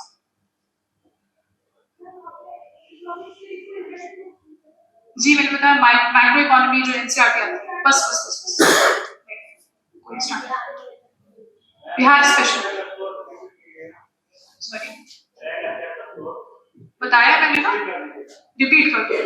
करंट अफेयर के लिए प्रयास का जो टेस्ट सीरीज हुआ था उसमें एक मैगजीन आती है उन लोगों की एमसीक्यूज की, मंथली एमसीक्यू। सर नाम क्या है उसका मैगजीन का? हाँ, तो उससे जस्ट पहले देते हैं उसको। मैंने रिवाइज किया था, स्पीडी का एक आता है, स्पीडी आता है जो वो लिया था, और बिहार स्पेशल एडुटेरिया का शायद आता था उस टाइम, मुझे वही मिला था वहां पे। तो ये 3 सोर्सेस थे मेरे। बिहार स्पेशल का एक कंपाइलेशन मैंने बताया, एडुटेरिया का आता है, तो मुझे वहां पे वही मिला था तो मैंने ले लिया था। और बिहार स्पेशल शायद एमसीक्यू जो मैंने पढ़ा था ना परफेक्शन आईएएस का, उसमें भी बिहार का कुछ कंटेंट कवर होता है, तो वहां से हो गया था। उसके बाद भी आपको लगे कि आपको और ज्यादा कॉम्प्रिहेंसिव कवरेज चाहिए तो यूट्यूब पे बहुत सारे वीडियोस हैं, वो लोग मंथली वाला कवर करते हैं, वहां से भी कर सकते हैं। बट मैंने नहीं करा था, मैंने बस यही सोच रेफर किया था। तो मुझे लगता है कि वो जो मैगजीन थी ना एमसीक्यू वाली, उसको एटलीस्ट मैंने 10 टाइम रिवाइज किया होगा, 10 टाइम एटलीस्ट। तो इतना कि मतलब वो पेज आता था तो मुझे पता होता था ये वाला एमसीक्यू आने वाला, इसका आंसर ये। तो रिवीजन करंट अफेयर पे बहुत इंपॉर्टेंट है, बिकॉज रिकॉल करना पड़ता है ना वहां पे आपको चीजें। तो करंट अफेयर को मल्टीपल रिवीजन दीजिए। स्टार्टिंग को इतना ज्यादा रिवीजन नहीं चाहिए होता है, बिकॉज वो हमारे लॉन्ग टर्म मेमोरी में वैसे चला जाता है, इतनी बार हम पढ़ते हैं उसको, नोट्स बनाते हैं, फिर पढ़ते हैं। तो स्टार्टिंग का रिवीजन जब लास्ट टाइम में आप जाएंगे, लेकिन पीटी आपका 10 दिन बचा हुआ है, तो स्टार्टिंग से ज्यादा ये सारी चीजों का रिवीजन चाहिए होगा। वोलेटाइल इंफॉर्मेशन जैसे उन्होंने बताया कि डेटा और फैक्ट फिगर है वो भूल जाएंगे आप, उसको याद करिए। करंट अफेयर को याद करिए, लार्जेस्ट स्मॉलेस्ट मिसलेनियस जो टॉपिक्स होते हैं उसको बचा के रखिए कि जो लास्ट का 15 डेज होगा ना उसमें मैं इसको पढ़ूंगा या पढ़ूंगी। बिकॉज स्टार्टिंग कई बार होता है कि हम लोग रिवीजन को बस ऐसे लेते हैं कि मैंने ये पढ़ लिया है, इसको मैं 10 बार पढ़ लूंगी मेरा हो जाएगा। रिवीजन ऐसे नहीं होता है, रिवीजन को स्ट्रैटेजाइज करना होगा। व्हेन आई एम सेइंग कि स्ट्रैटेजी का मतलब ये है कि कौन सा टॉपिक सबसे लास्ट में रिवाइज करना है, कौन सा टॉपिक पहले रिवाइज करना है, रिवीजन का तरीका क्या होगा आपका। जैसे मैंने ये बताया ना कि वो 2-3 पेजेस के नोट्स, तो मेरे पास 3 पेज का इकोनॉमिक सर्वे और बजट का नोट्स था। वो हमेशा मेरा सेव रहता था कि पीडी अगर कल है तो मैं इसको आज ये 2 दिन पहले में रिवाइज करूंगी, बिकॉज मैं 10 दिन पहले भी कर लूं तो एनीवेज वो मेरा चौपट हो जाएगा, वो एग्जाम से पहले मुझे कुछ भी याद नहीं रहेगा। तो आप ऐसे ना स्ट्रैटेजी बनाएंगे, सबसे पहला रिवीजन हिस्ट्री का होगा, उसके बाद आप लाइए वो टॉपिक जो आप नेक्स्ट मोस्ट कंफर्टेबल हो, जैसे जनरल साइंस कंसेप्चुअल है, आप नहीं भूलेंगे। हिस्ट्री को सबसे फर्स्ट में भी रखिए, सबसे लास्ट में भी रखिए। हिस्ट्री को ना मतलब ऐसा रखिए कि इतना ज्यादा रिवीजन हो जाएगी बिकॉज वहां पे गलती का स्कोप नहीं, गलत आप अगर करेंगे ना तो you are committing a crime. History में गलत करने का मतलब है you will be out of the race, because बाकी बच्चे नहीं गलती कर रहे होंगे जो सीरियस कैंडिडेट होगा। तो आप वहां पे क्या करिए कि उसको जनरल साइंस को रख लीजिए, then comes the Bihar special वाला पार्ट, फिर आप ज्योग्राफी रखिए, फिर आप रखिए उसके बाद की इकोनॉमी पढ़ना है, फिर ले जाइए कि ज्योग्राफी में जो मैप वाला पोर्शन है उसको मुझे रिवाइज करना है, फिर लास्ट में रखिए कि इकोनॉमिक सर्वे और बजट करना है, ऐसे करके। और पॉलिटी के आर्टिकल्स जो होते हैं वो सारे रिवाइज करने हैं, आपको शेड्यूल रिवाइज करना है, कॉन्स्टिट्यूशन का पार्ट कितना है वो रिवाइज करना है। तो ऐसे करके ना स्ट्रैटेजी प्रायोरिटी वाइज क्या क्या उसके पैरामीटर्स होंगे कि वो टॉपिक कितना ज्यादा भूलते हैं आप, कितना वोलेटाइल इंफॉर्मेशन है उसमें, या फिर उसका वेटेज कितना ज्यादा है प्रीलिम्स के क्वेश्चन पेपर में। इस तरह से करके 2-3 क्राइटेरिया अप्लाई करके आप ना ऑर्डर डिसाइड कर लीजिए कि सबसे पहले कौन सा, फिर कौन सा, फिर कौन सा, फिर कौन सा। ये नहीं कि ब्लाइंडली ले लिया, आज मन कर रहा है पॉलिटी का पूरा पढ़ लिया उठा के, कल मन कर रहा है इकोनॉमी तो वो पढ़ लिया, ऐसे नहीं। उसको स्ट्रैटेजी वाइज करिए। थोड़ा सा बाकी लोग की वीडियोस भी होंगी, वो बताते होंगे कि प्रीलिम्स में कैसे करते हैं। मेरा ये अप्रोच होता था कि I used to start with history and end with economy और ज्योग्राफी। मेरा जो ज्योग्राफी मेरा बहुत वीक था, वो लोकेशन और ये सब टाइप की इंफॉर्मेशन आता है कि लार्जेस्ट प्रोड्यूसर कौन है, सेकेंड लार्जेस्ट कौन है, तो हम लोग सभी भूल जाते हैं शायद। तो उस तरह की इंफॉर्मेशन को लास्ट के लिए सेव करके रखिए कि प्रीलिम्स से एक दिन पहले, एक हफ्ते पहले आप उसको मल्टीपल रिवीजन देंगे ताकि वो फ्रेश रहेगा मेमोरी में आपकी। आपने बताया जैसे कि आपका जो बैकग्राउंड है बीटेक है और आपने एमटेक भी किया है, तो फिर आपने कब ये सोचा कि इतने अच्छे जगह से एमटेक करने और बीटेक करने के बाद सिविल सर्विसेज से जाऊं और लॉन्ग स्टोरी। एमटेक तक मेरा कोई ऐसा प्लान नहीं था सिविल सर्विसेज में स्विच करने का, बट एमटेक में होता है ना कि यू चूज योर स्पेशलाइजेशन। कि कंप्यूटर साइंस मेरा ब्रांच था बीटेक में और एमटेक में, बट एमटेक में आने के बाद वो software engineering became my specialization. तो फिर ये हुआ कि आपको कंप्यूटर लैंग्वेजेस करने होते हैं, सीखने होते हैं। सॉफ्टवेयर इंजीनियरिंग में सॉफ्टवेयर एक प्रोडक्ट कैसे, एज अ प्रोडक्ट कैसे डेवलप होता है, ये सब पढ़ना होता है।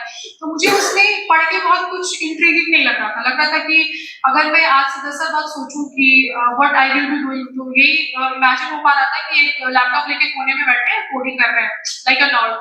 तो मुझे लगा कि ये काम शायद मेरे लिए नहीं है, रेपिटेटिव काम में मुझे अच्छा नहीं लगता करना। तो फिर ये हुआ कि सिविल सर्विसेज का थोड़ा सा बैक ऑफ द माइंड था कि ऐसा एक एग्जाम है जो इतना पता नहीं था कि इतना बड़ा अपॉर्चुनिटी देता है कि आप सोसाइटी को सर्व करेंगे and all, but I took it as an intellectual challenge कि एमटेक तो कर लिया आपने और मैंने गेट के थ्रू एमटेक में एडमिशन लिया था, तो आई क्रैक्ड गेट आल्सो। तो ये लगा कि अब नेक्स्ट क्या बड़ा एग्जाम है जो दे सकते हैं। तो civil services came in mind कि अच्छा ये देख लेते हैं कि कुछ बड़ा एग्जाम है, इसमें इसको निकालेंगे तो शायद और ज्यादा ना कॉन्फिडेंस बूस्ट हो गया और, बट उसका ऑपोजिट हो गया। जब फेल हुए एग्जाम में 2 बार, तो कॉन्फिडेंस उल्टा डाउन हो गया बहुत ज्यादा। तो यही स्टोरी थी, ऐसा कुछ बहुत लार्जर देन लाइफ गोल नहीं था, बट हाँ ड्यूरिंग द प्रोसेस इटसेल्फ मैंने डिस्कवर किया कि मेरा जो झुकाव था सोसाइटी की तरफ और कंट्रीब्यूशन जो देना है सोसाइटी को आपको, कि कुछ मीनिंगफुल वे में आप you are able to give back to the society. तो ये चीजें हम लोग को इंस्पायर करती हैं, वो आप ड्यूरिंग द एग्जाम में डेवलप करते हैं। बिकॉज एमटेक तक मुझे ऑनेस्टली इतना आइडिया नहीं था कि सोसाइटी में इतने इश्यूज होते हैं, बिकॉज हम लोग कहाँ ट्रैवल इतना करते हैं, कहाँ इतना इंटरेक्शन होता है लोगों से, बस किताब में घुसे रहना है। इंजीनियरिंग में भी काफी पढ़ाई करनी होती है, और आप लोगों को लगता है कि इंजीनियर्स पढ़ते नहीं है, बट पढ़ते हैं हम लोग भी। तो पढ़ाई होती थी, तो बस ऐसा लगता है कि दुनिया यहीं तक सीमित है, इंजीनियरिंग से आगे कुछ देखना ही नहीं, कंप्यूटर्स और प्रोग्राम एंड सॉफ्टवेयर इसके अलावा। तो जब एक्सपोजर मिला तो फिर अपने आप को मोटिवेशन बन गया कि नहीं अब तो पक्का है कि करियर यहीं पे हमको अपना एस्टैब्लिश करना है। और जब मल्टीपल फेलियर्स के बाद भी अगर आप किसी चीज को क्विट नहीं करते हैं ना, तो आपका पैशन बन जाता है, बिकॉज वही आपको इंस्पायर कर रहा है कि आप रोज इतनी बोरिंग पढ़ाई करो 6 घंटे 7 घंटे बैठ के। तो ऐसे ही कुछ था। क्या 70 बीपीएससी के लिए क्या बताऊं, पीटी और मेंस साथ करें या पहले पीटी उसके बाद मेंस? नहीं, पहले पीटी विल बी डिजास्टर्स, पहले मेंस करिए आप। Time sir time see it differs कि आपका जो लेवल है अभी नॉलेज का वो कितना है, आपका प्रिपरेशन की किस फेज में आप अभी चल रहे हैं। अगर कोई बिगिनर है तो मुझे लगता है कि 1 साल पूरा डेडिकेटेड प्रीलिम्स के डेट से पहले पूरा 1 साल आपको देना पड़ता है सिलेबस कवर करने के लिए। और जब सिलेबस की बात होगी तो I am referring to mains. Prelims के अंदर कोई सिलेबस नहीं होता कि आप उसको लेके बैठे और पूरा कवर कर लें और आप मेंस क्रैक कर लेंगे।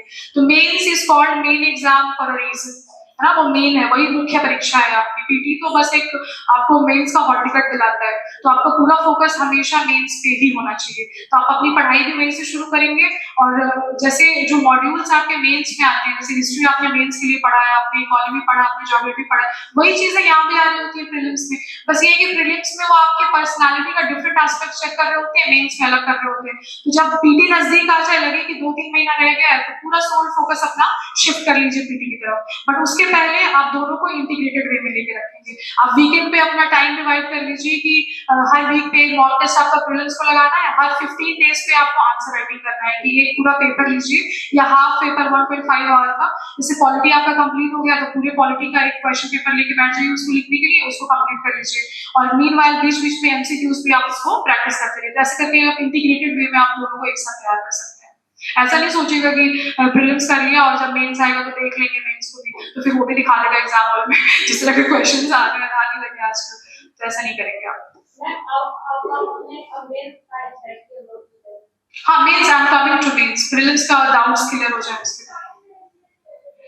टाइम मैनेजमेंट डेली वाला, ठीक है, टाइम मैनेजमेंट एक तो डेली वाला आपका रूटीन हो गया कि रोज आप कितने घंटे पढ़ते हैं।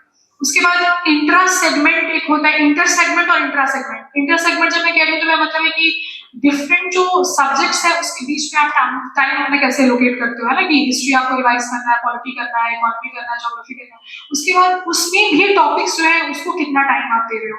तो जैसे मैंने उनको बताया था ना कि प्रायोरिटी कैसे डिसाइड करते हैं, उस तरह से लेके चलिए उसको। और डेली का मेरा होता था कि 6 to 7 आवर्स अराउंड कंसिस्टेंसी के साथ, मुझे लगता है 6 से 7 से पहले, 1 साल पहले से मैंने बहुत अच्छे से बिल्कुल 6 to 7 आवर डेडिकेटेड। बीच में of course I used to take breaks की हाफ एन आवर का आपने ब्रेक ले लिया या फिर 10 मिनट बीच में टहल के कहीं से आ गए 5 मिनट, तो इस तरह से करके। और आप जैसे कोई टॉपिक होगा, अगर आपने गांधीयन मूवमेंट आज स्टार्ट किया है तो बहुत लेंथी टॉपिक है, आपको पता है उसमें हो सकता है कि 3 दिन 4 दिन भी आपको रिवाइज करने में लग जाए, उसको टाइम भी उसी हिसाब से लोकेट करिए। और ये कैसे होगा, ऐसा नहीं कि एडवांस में आपको पता होगा कितना ही टाइम लगने वाला है। जैसे आप पढ़ के जब फर्स्ट टाइम जब आप गो थ्रू करेंगे सिलेबस के, तो आपको पता चल जाएगा कि टॉपिक लेंथी है, कॉम्प्लेक्स है, मुझे इसमें टाइम ज्यादा लगता है। तो जब आप नेक्स्ट राउंड ऑफ रिवीजन में आएंगे तो उसको टाइम उसी हिसाब से लोकेट करेंगे आप, ठीक है। तो इस तरह से एक बैलेंस क्रिएट करके चलिए सारे सब्जेक्ट्स के बीच में। और जब भी टाइम एलोकेट करते हैं तो कॉस्ट बेनिफिट रेशियो देखिए, उससे सवाल कितने आ रहे हैं। ये नहीं कि इकोनॉमी से 10 सवाल आते हैं और पूरे साल पढ़े हम उसी को, क्योंकि हमको तो इकोनॉमिस्ट बन जाना है यूपीएससी क्रैक करने से पहले, ये नहीं करना है। टाइम भी उसी हिसाब से लोकेट करिए, कॉस्ट बेनिफिट रेशियो देखिए उसका। और जब भी कोई नया बुक भी पिक करते हैं तो वो उसी हिसाब से करिए कि whether it is going to help you out in long term और नॉट। ये नहीं कि पॉलिटी के किसी टॉपिक को समझ नहीं आ रहा तो बड़ी सी बुक लेके बैठ गया पढ़ने लक्ष्मीकांत के अलावा। अगर वो मेंस में हेल्पफुल है तो डेफिनेटली करिए, बट प्रीलिम्स के लिए सोर्सेज बहुत ज्यादा नहीं बढ़ाइए, उतना ही उसको फिक्स रखिए, मल्टीपल रिवीजन कीजिए। और कोई question? So we are done with prelims. नहीं, एनसीईआरटी का एक एक line will be very important. आप उसको read in between the lines, आप स्किप नहीं करिए। और कोई नोट्स, अगर ऐसा है ना कि नोट्स आप इस सेंस में बना रहे हो कि आपको कुछ एरिया उसका बहुत इंपॉर्टेंट लगा कि मेरे सिलेबस से ओवरलैप कर रहा है, उसको एक डायग्रामेटिक फॉर्म में आपने कहीं पर ड्रॉ कर लिया ताकि आपको याद रह जाए कि मुझे अपने आंसर में इसको ऐसे यूज करना है, तो उस तरह से कर सकते हो। बट पूरी बुक का नोट्स नहीं बनाइए, वो हेल्पफुल नहीं होगा, बिकॉज इतनी पतली से तो बुक होती है। जब भी, और वो भी एनसीईआरटी के साथ सबसे अच्छी चीज क्या है ना कि अगर 3-4 बार आपने पढ़ लिया है ना, तो उसके बाद आप जब भी उसको खोलेंगे ना, you will be able to recall. वो कॉन्सेप्ट्स क्लियर कराते हैं ना, बच्चों के लिए लिखी गई है बुक, बहुत ही लूसिड वे में है, बहुत क्लियर कंसाइज वे में आपको एक्सप्लेन कर रहे हैं। तो use NCERT as an explainer कि वो आपके कॉन्सेप्ट को क्लियर कराए। तो उसके बाद स्टैंडर्ड बुक्स है, उसके नोट्स बनाइए आप अच्छे से, उसको कंसाइज करिए, उसमें डायग्राम्स ड्रॉ करिए। आपका पूरा फोकस होना चाहिए जब आप रिवीजन कर रहे हो कि कितना बेटर रिटेन करते हैं आप चीजों को। हम लोग क्या पढ़ते हैं वो आपको विद्वान नहीं बनाता है, विद्वान वो बनाते हैं क्या याद रखते हैं पढ़ने के बाद आप, है ना। कि मैंने 10-20 बुक्स पढ़ ली है, मेंस का आंसर राइटिंग करने का तो कुछ याद ही नहीं आ रहा, वहां पे पेन ही नहीं आगे बढ़ रहा है लाइन से पहले, तो ऐसे पढ़ने का कोई बेनिफिट नहीं है। तो जब भी पढ़ेंगे चीज ध्यान में रखिए कि आप उसको रिटेन कर पाएंगे कि नहीं ना लॉन्ग टर्म। तो रिटेंशन पहली चीज होगी। दूसरा ये हो गया कि आपको कितना हेल्प कर रहा है मार्क्स गेन करने में, बनिया बनिए, ठीक है। जब भी कोई बुक उठाइए तो ये सोच के कि मार्क्स मेरे कितने आने वाले हैं इससे, ऐसे ज्यादा ज्ञान लेने के लिए नहीं पढ़ाई करना, वो कर लीजिएगा एग्जाम निकालने के बाद। अभी आपको ये इक्वेशन डेवलप करना है कि कॉस्ट बेनिफिट एनालिसिस करिए, रेशियो जितना बेटर जिसका आ रहा है उसको टाइम उतना ज्यादा दीजिए। और कोई क्वेश्चन?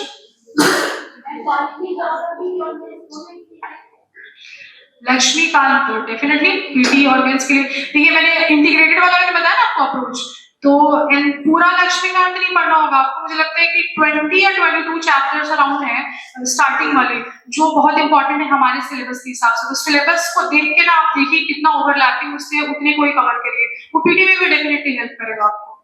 बट अगर कोई ऐसा बंदा है जिसने लक्ष्मीकांत नहीं पढ़ा है और he has rush of time, उसके पास टाइम बहुत कम है, तो आप दूसरे से भी उसको कंप्लीट कर सकते हैं। बट मेन से पहले तो आपको पढ़ना ही पड़ेगा लक्ष्मीकांत। ज्योग्राफी और इकोनॉमिक्स के लिए क्या बुक सजेस्ट करेंगे?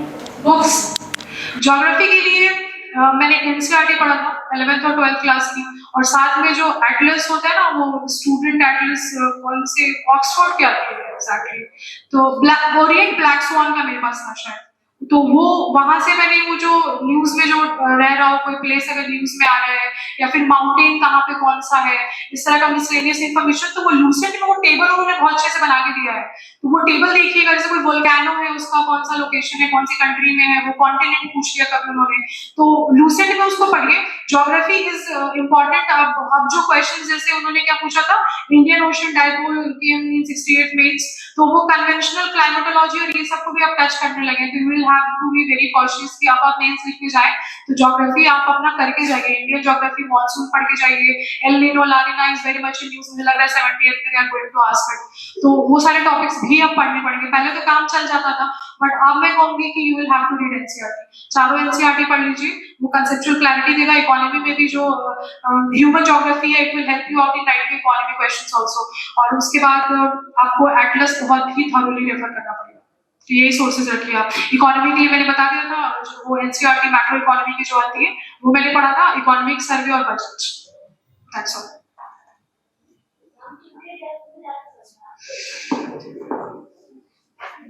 कोई number, there is no magical number, but आप पीवाईक्यूज और सिलेबस सब कोई कहता है, I am not the first person, I will not be the last person to say this, वो सब कोई बोलेगा, आपको सारे डॉक्टर जितने भी आते हैं।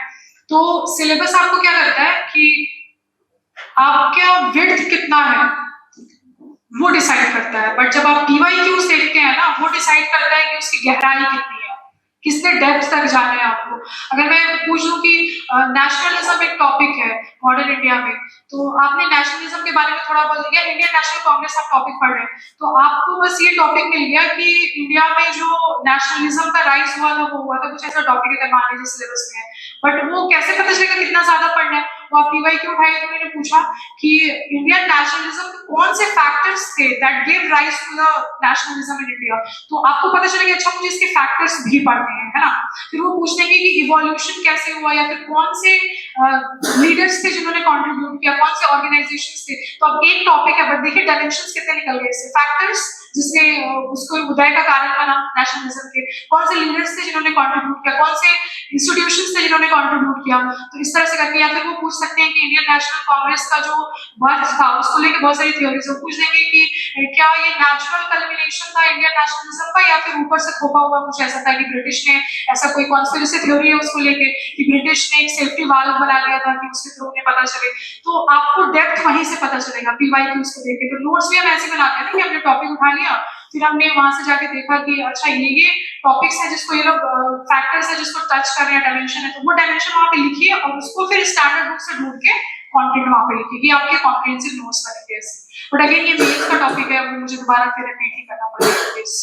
प्रीलिम्स हो गया ना, हो जाएगा क्लियर, ठीक है। तो अब आते हैं मेंस पे। मेंस में the first thing that I would like to ask कि आप लोगों में से कितने लोग हैं जिनको सिलेबस अच्छे से कंठस्थ है? नहीं है कोई भी बताओ। GS1 में तीनों सेक्शन, थर्ड सेक्शन तो सबको पता है DI आता है, सेक्शन 1 और 2 बताओ क्या क्या आता है।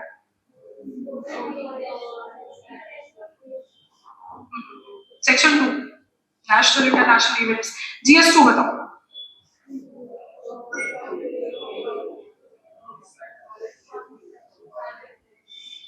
और बस इकोनॉमी, साइंस एंड टेक ऐसे लिखा है बीपीएससी ने। पॉलिटी और ज्योग्राफी वो भी है, अच्छा। और science and tech, somebody said, किसने कहा साइंस एंड टेक? अरे मतलब सही बता रहे हो, डरो नहीं। हाँ साइंस एंड टेक भी है। तो साइंस एंड टेक में क्या पूछते हैं, मतलब क्या मेंशन किया सिलेबस में?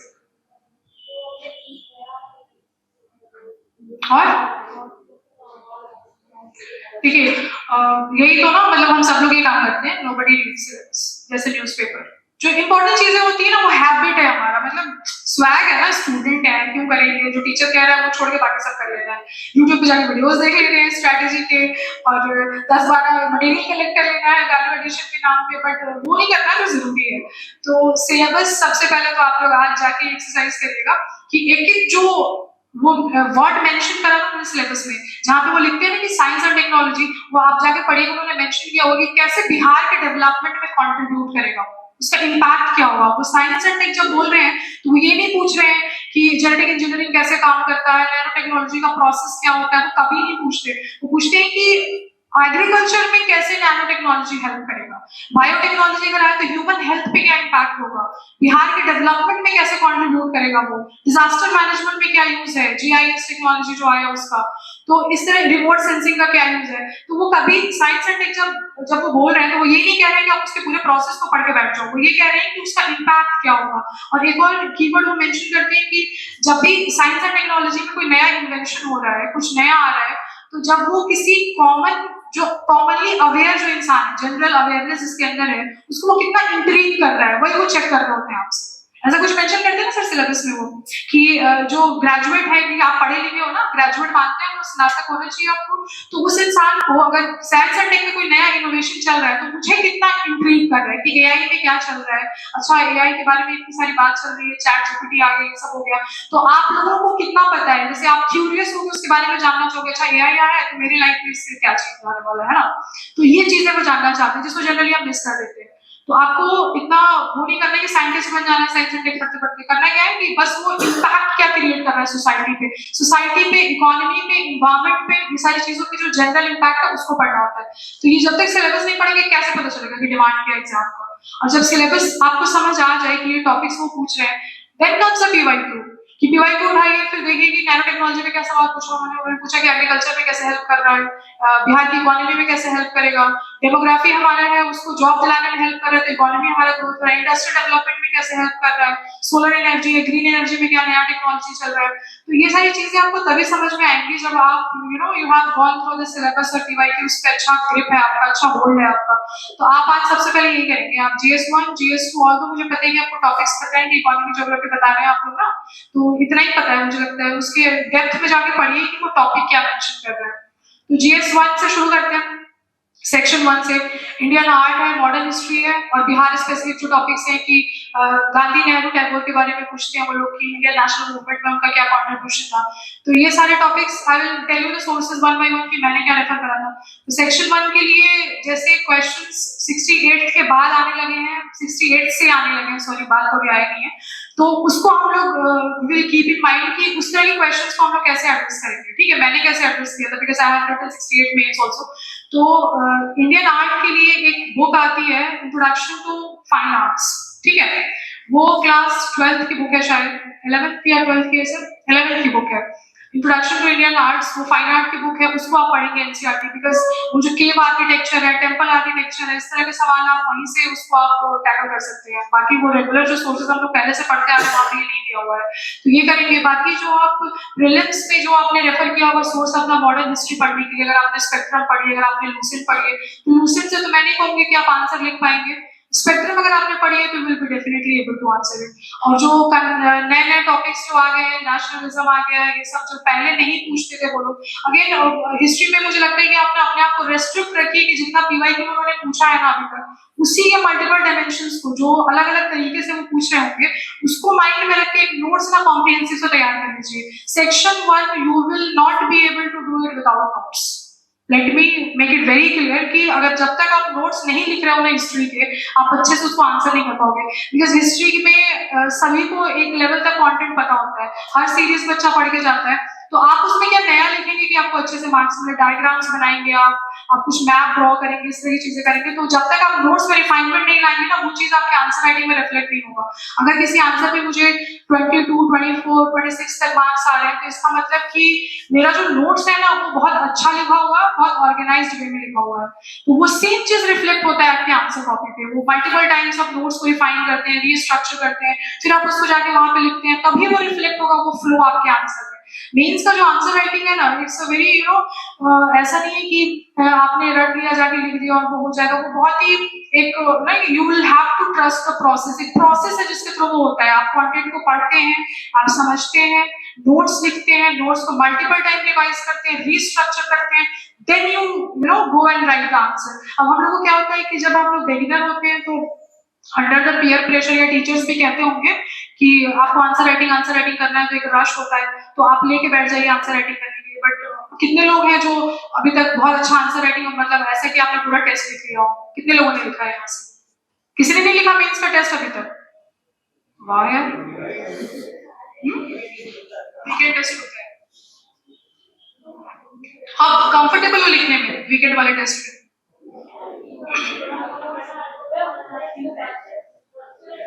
स्ट्रक्चरिंग में इशू होता है, तो it will come only after you will, जब आप नोट्स को अच्छा बनाएंगे और उसको रिवीजन देंगे और फिर रीस्ट्रक्चर करेंगे, फिर आएंगे अच्छा यहाँ पे ये एक वैल्यू एडिशन पॉइंट मुझे लिखना चाहिए था, इस तरह से करके पूरा प्रोसेस है। उससे जब आप गो थ्रू करेंगे ना, तब आप इस पोजीशन पे आएंगे कि मैंने आपको कोई भी क्वेश्चन थ्रो कर दिया, you will be able to write a very nice answer, तो वो तब आएगा आपका। तो इसके लिए आपको क्या करना है, पहला स्टेप कि आपको ये जो सोर्सेज मैंने बताया आपको ये रेफर करना है, ठीक है। उसके बाद जब आपको लगे कि सोर्सेज आपने रेफर कर लिया, तो आप PY2 पे जाइए, वहां से डायमेंशन निकालिए टॉपिक का, उसके हिसाब से नोट्स लिखिए। नोट्स लिखिए, जैसे मौर्य आर्ट एक टॉपिक है, मौर्य आर्ट में जब क्वेश्चन वो पूछेंगे कि सेलिएंट फीचर को एनालाइज कर रहा है मौर्य आर्ट के, तो आप क्या करिए कि अपने नोट्स भी उसी हिसाब से बनाएंगे कि what are the salient features of Maurya art के जो फीचर्स है उसको 1 by 1 पॉइंट वाइज लिखिए, आप उसका क्लासिफिकेशन लिखिए, उसमें डायग्राम बनाइए, पिलर का डायग्राम बनाइए, आप वहाँ पे स्तूपा ड्रॉ करिए। ये सारी चीजें आपके नोट्स में पहले से होनी चाहिए, ये नहीं कि आप उसी दिन मिलेगा और हम पूरा ड्रॉ करके पैब्लो पिकासो बन जाएंगे, वहाँ पे अच्छा डायग्राम बना देंगे, तो ऐसा नहीं होगा। उसको नोट्स में लिख लीजिए और कीप एडिंग द पॉइंट्स। जब आप यहाँ पे भी कोई वीकेंड टेस्ट लिखते हैं तो आपको मॉडल आंसर मिलता होगा डेफिनेटली, है ना, तो उसमें जो कंटेंट टीम यहाँ की होगी वो लोग बहुत एफर्ट लगा के बनाते होंगे मॉडल आंसर्स, तो वहां से नए पॉइंट्स उठाइए और उसको वहां पे लिख लीजिए। तो ये इस तरह से करके जो आर्ट एंड कल्चर वाला जितना टॉपिक होगा ना, make sure to draw diagrams बनाइए, मैप बनाइए, ऐसे करके उसको लिखिए। और उसके बाद जो ये वाले टॉपिक्स होंगे आपके मॉडर्न हिस्ट्री के, किसी रिवोल्ट को पूछ लिया उन्होंने, बिरसा मुंडा का वो रिवोल्ट लास्ट टाइम आया था, मुंडा रिवोल्ट पूछे, तो उसमें भी जितना डेंस कंटेंट आप डालेंगे उसको कंक्लूजन में, मुझे याद है अपने टेस्ट सीरीज में जो मैंने यहाँ पे लिखा था परफेक्शन वाला मेंस का टेस्ट सीरीज, तो उसमें मैंने कंक्लूजन में जैसे कई जगह होता है ना सिंपलिस्टिक सा लिख के मैंने छोड़ दिया, तो यहीं से किसी इवैल्यूएटर ने मुझे पॉइंट आउट किया था कि जब भी आप इस तरह के रिवोल्ट के बारे में लिख रहे हो कंक्लूजन, तो उसको करंट से कुछ लिंक करने की कोशिश करिए हिस्ट्री में, इट विल बी एप्रिशिएबल, क्योंकि हर कोई वो नहीं कर रहा होगा। तो मुझे याद है मैंने बिरसा मुंडा पे क्वेश्चन जो लिखा था, तो उसके आंसर में मैंने लिखा था कि ट्राइबल प्राइड डे जो है वो उन्हीं को याद में सेलिब्रेट किया जाता है और पार्लियामेंट में उनका वो भी है, पोर्ट्रेट भी है। इस तरह की चीजें इंक्लूड करें, कुछ नया एक वो लाएगा फील, क्योंकि कंटेंट सेम ही रहता है। अगर कोई एग्जामिनर 100 आंसर्स पढ़ रहा है तो उसको वो पढ़ते पढ़ते थक जाएगा, आपके आंसर तक आते हैं तो वो मार्क्स भी वैसे देगा। कुछ नया लाने की कोशिश करेंगे ना, क्रिएटिव राइटिंग करेंगे, कुछ इनोवेशन करेंगे, अपने कंटेंट में फ्लो चार्ट बनाएंगे, डायग्राम बनाएंगे, it will give a kind of feel कि अच्छा ये इंटेलेक्चुअल लेवल पे जाके इंसान ये कर रहा है। तो उस तरह से आप ये नोट्स जब बन जाएगा ना, जब आंसर राइटिंग का मल्टीपल टाइम प्रैक्टिस करेंगे तब ये चीजें आएंगी उसमें। तो हिस्ट्री आप इस तरह से कर लेंगे। गांधी नेहरू टैगोर एक टॉपिक है, उससे भी क्वेश्चंस आते ही हैं, तो उसको आप क्या करिएगा कि मैंने कोई अलग से बुक तो नहीं रेफर करा था, बट एक स्पेक्ट्रम की बुक आती है गांधी नेहरू टैगोर पे, या तो आप उसको रेफर कर लीजिए, और नहीं तो बिकॉज उस पे क्वेश्चंस ना बहुत ज्यादा तरह से फ्रेम नहीं होते हैं, वो रिपीटेड क्वेश्चंस आते हैं, वो बार बार वही पूछते हैं। उसको आप क्या करिए कि यहाँ पे जो टेस्ट सीरीज में अगर क्वेश्चन आ गया, टैगोर पे भी क्वेश्चन आ गया, नेहरू पे आ गया, गांधी जी के तो पर्सनालिटी के मल्टीपल डायमेंशंस हैं, वो आप कभी भी पूरा नहीं कर पाएंगे उसको, तो उस तरह के क्वेश्चंस को आप वहीं से डील करिए। टेस्ट सीरीज से उठाइए आंसर उसका, उसको अपने नोट्स में उतार लीजिए पॉइंट्स और ऐड करते रहिए नए नए पॉइंट्स आपको जो भी मिले। तो इस तरह से करके section 1 will be done. Section 1 में बहुत ज्यादा स्कोप नहीं इनोवेशन का, वो वही रिपीटेड चीजें होंगी, तो उसमें ऐसे करके कन्वेंशनल है कि अपने को क्या करना है कि कंफर्ट जोन में ले आना है कि इतने जो क्वेश्चंस आए उसको मैं उसके डिमांड को मैं एड्रेस कर पाऊँ। देन कम्स अ सेक्शन 2 जहाँ पे नेशनल इंटरनेशनल जो करंट इवेंट्स चल रहे होते हैं, बहुत डायनामिक है, अब तो पता नहीं इतने रैंडम, जैसे 68 में क्वेश्चन उन्होंने पूछा था कि UN sustainable development goal number 16 पे स्पेसिफिक क्वेश्चन, बिल्कुल उस तरह के सवाल को हैंडल करना कोई भी तैयार करके नहीं जाता है। नोबडी विल प्रिपेयर अलग से कि एसडीजी के 1 से लेके 16 तक मैंने पूरे नोट्स बना लिए, मैंने अच्छे से पढ़ लिया, तो वो नहीं हो पाएगा। तो आप उसको क्या करेंगे कि जो कुछ तो क्वेश्चंस ऐसे होंगे जो पीटी वाला जो नॉलेज होगा आपका, जैसे कोई नीति आयोग का कोई हेल्थ इंडेक्स आया है, वो आप पीटी में पढ़ते हैं, उसको रट के जाते हैं पूरा कि बिहार का पोजीशन ये है, इंडिया का पोजीशन ये है, कोई इंटरनेशनल रिपोर्ट है, तो वो सब चीजें याद करेंगे, वही आपको हेल्प करेगा शॉर्ट आंसर्स को हैंडल करने में, ठीक है, जो अभी आने लगे हैं उस तरह के सवाल।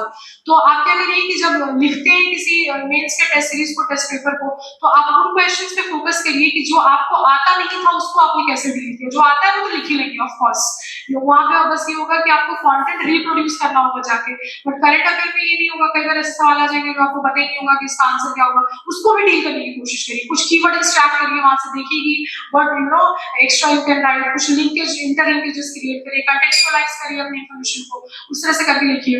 तो सेक्शन 2 में जो करंट अफेयर का मैगजीन, मेंस एनालाइजर मैगजीन आता है, जो परफेक्शन आईएएस का, वो ले लीजिए। मार्केट में कोई भी अच्छा आपको लगे, जो भी आपके राइटिंग स्टाइल और आपके पढ़ने के उससे मैच कर रहा है, उसको ले लीजिए, वहां से उसको कवर कर लीजिए। बाकी बहुत ज्यादा अगर आप भागेंगे कि करंट अफेयर में मैं सारा टॉपिक करके चला जाऊंगा, और स्काउट गाइड पे क्वेश्चन आ गया था, वो भी रैंडम ही था, तो सब कुछ तो आप कभी भी कवर नहीं कर पाएंगे। बट मेक श्योर कि जो कन्वेंशनल टॉपिक आ रहे हैं, जैसे बेसिक स्ट्रक्चर डॉक्ट्रिन पूछा उन्होंने, ऑल्दो वो पॉलिटी का टॉपिक है, बट उसको करंट में उठा के यहाँ पे पूछ लिया। तो इस तरह की जो चीजें बहुत ज्यादा न्यूज में है ना, बर्निंग इश्यूज जिसको बोलते हैं, उसको तो डेफिनेटली अच्छे से करके जाइएगा। तो ये भी आपका हैंडल हो जाएगा। और करंट अफेयर में क्या होता है कि अगर थोड़ा भी आपने 1-2 पॉइंट बढ़िया लिख दिया ना, तो 18, 19 नंबर, 20 नंबर दे देते हैं वो, उसमें इतना कुछ होता नहीं, बिकॉज हर कोई वहां पे इतना ज्यादा रिकॉल करके लिख नहीं पाएगा। एक टॉपिक को उतना कॉम्प्रिहेंसिव कवरेज करना will not be possible mains के टाइम, तो उसको उतना ही रखिए कि एक एवरेज ठीक ठाक आंसर, बाकी बचा जो कसर वो आप डीआई से पूरा करेंगे। डीआई में you will be able to score 72 out of 72। तो वहां पे बहुत ज्यादा रिगरस प्रैक्टिस करिए, रोज एक डीआई का क्वेश्चन सॉल्व करिए। जब आप अभी भी करिए, पर जब आप प्रीलिम्स दे चुके हैं और आपका मेंस आने वाला है, तो 3 मंथ का जो टाइम होगा ना, आप हर रोज एक डीआई का क्वेश्चन सॉल्व करेंगे, बिकॉज वहां पे एक्यूरेसी और स्पीड दोनों चाहिए आपको। अगर आप वहां पे अपना टाइम सेव नहीं करेंगे ना, तो जो आपके शॉर्ट क्वेश्चंस आने लगे दैट विल सफर, वहां पे आपका क्वालिटी कॉम्प्रोमाइज हो जाएगा।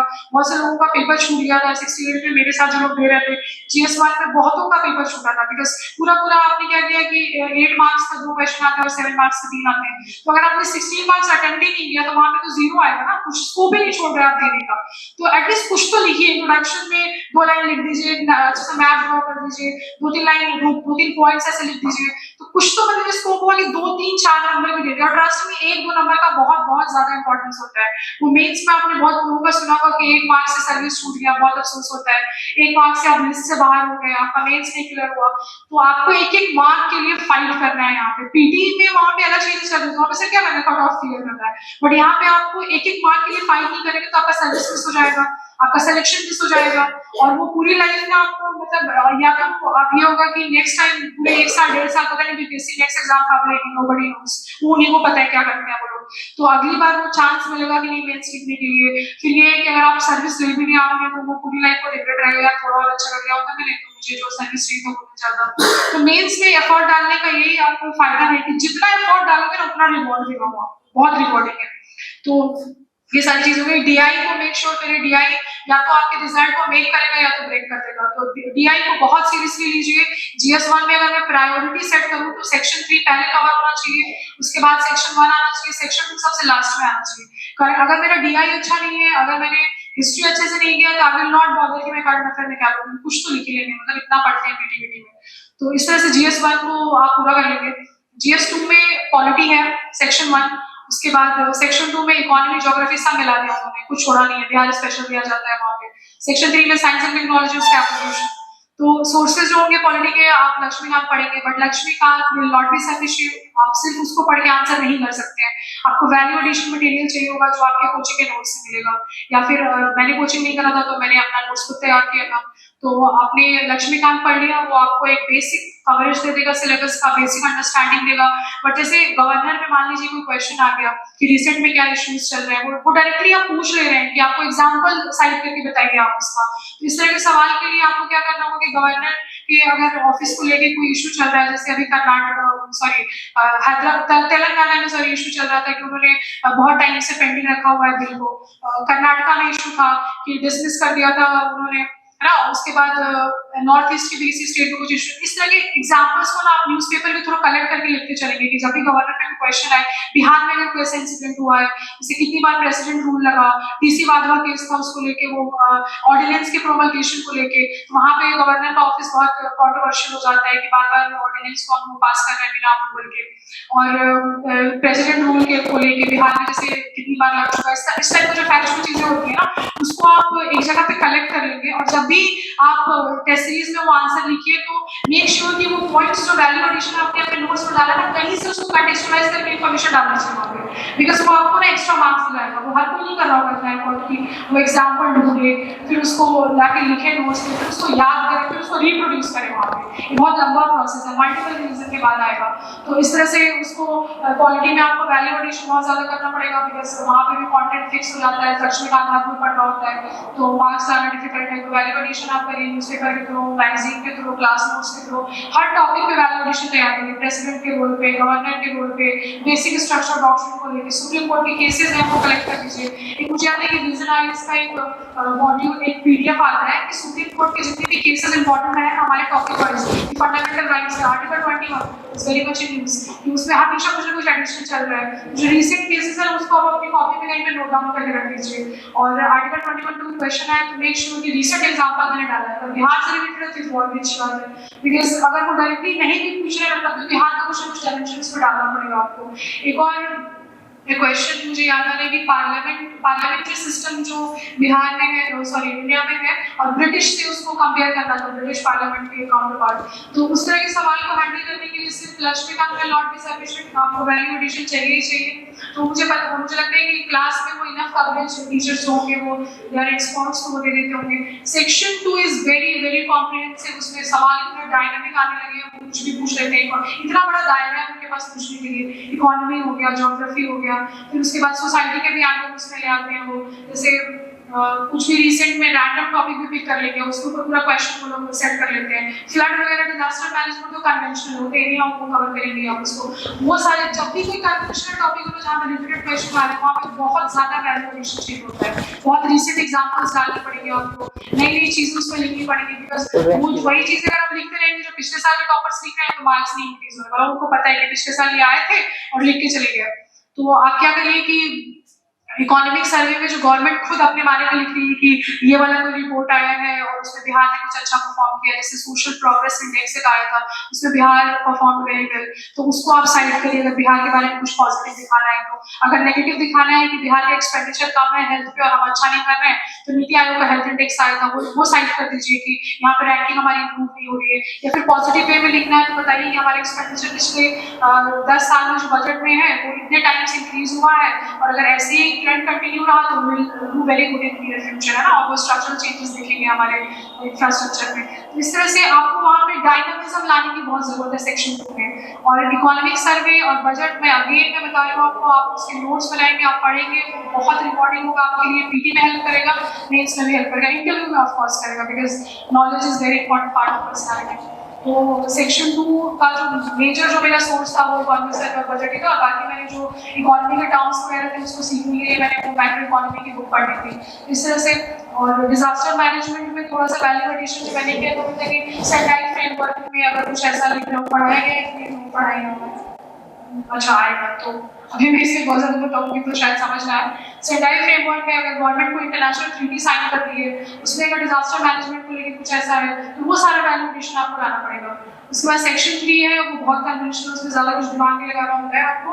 वो जैसे ई टेक्नोलॉजी में कुछ ऐसा चल रहा होगा कि ई गवर्नेंस है, वो सेम टॉपिक जो इकोनॉमिक सर्वे में आया ना वो उठा के उसको पूछ लेते हैं, जैसे जीविका के 67 में बीएससी, वो जीविका को जब मैंने जब गो थ्रू किया था इकोनॉमिक सर्वे से तो मुझे समझ आ गया था कि गवर्नमेंट का पूरा फोकस ही जीविका पे है।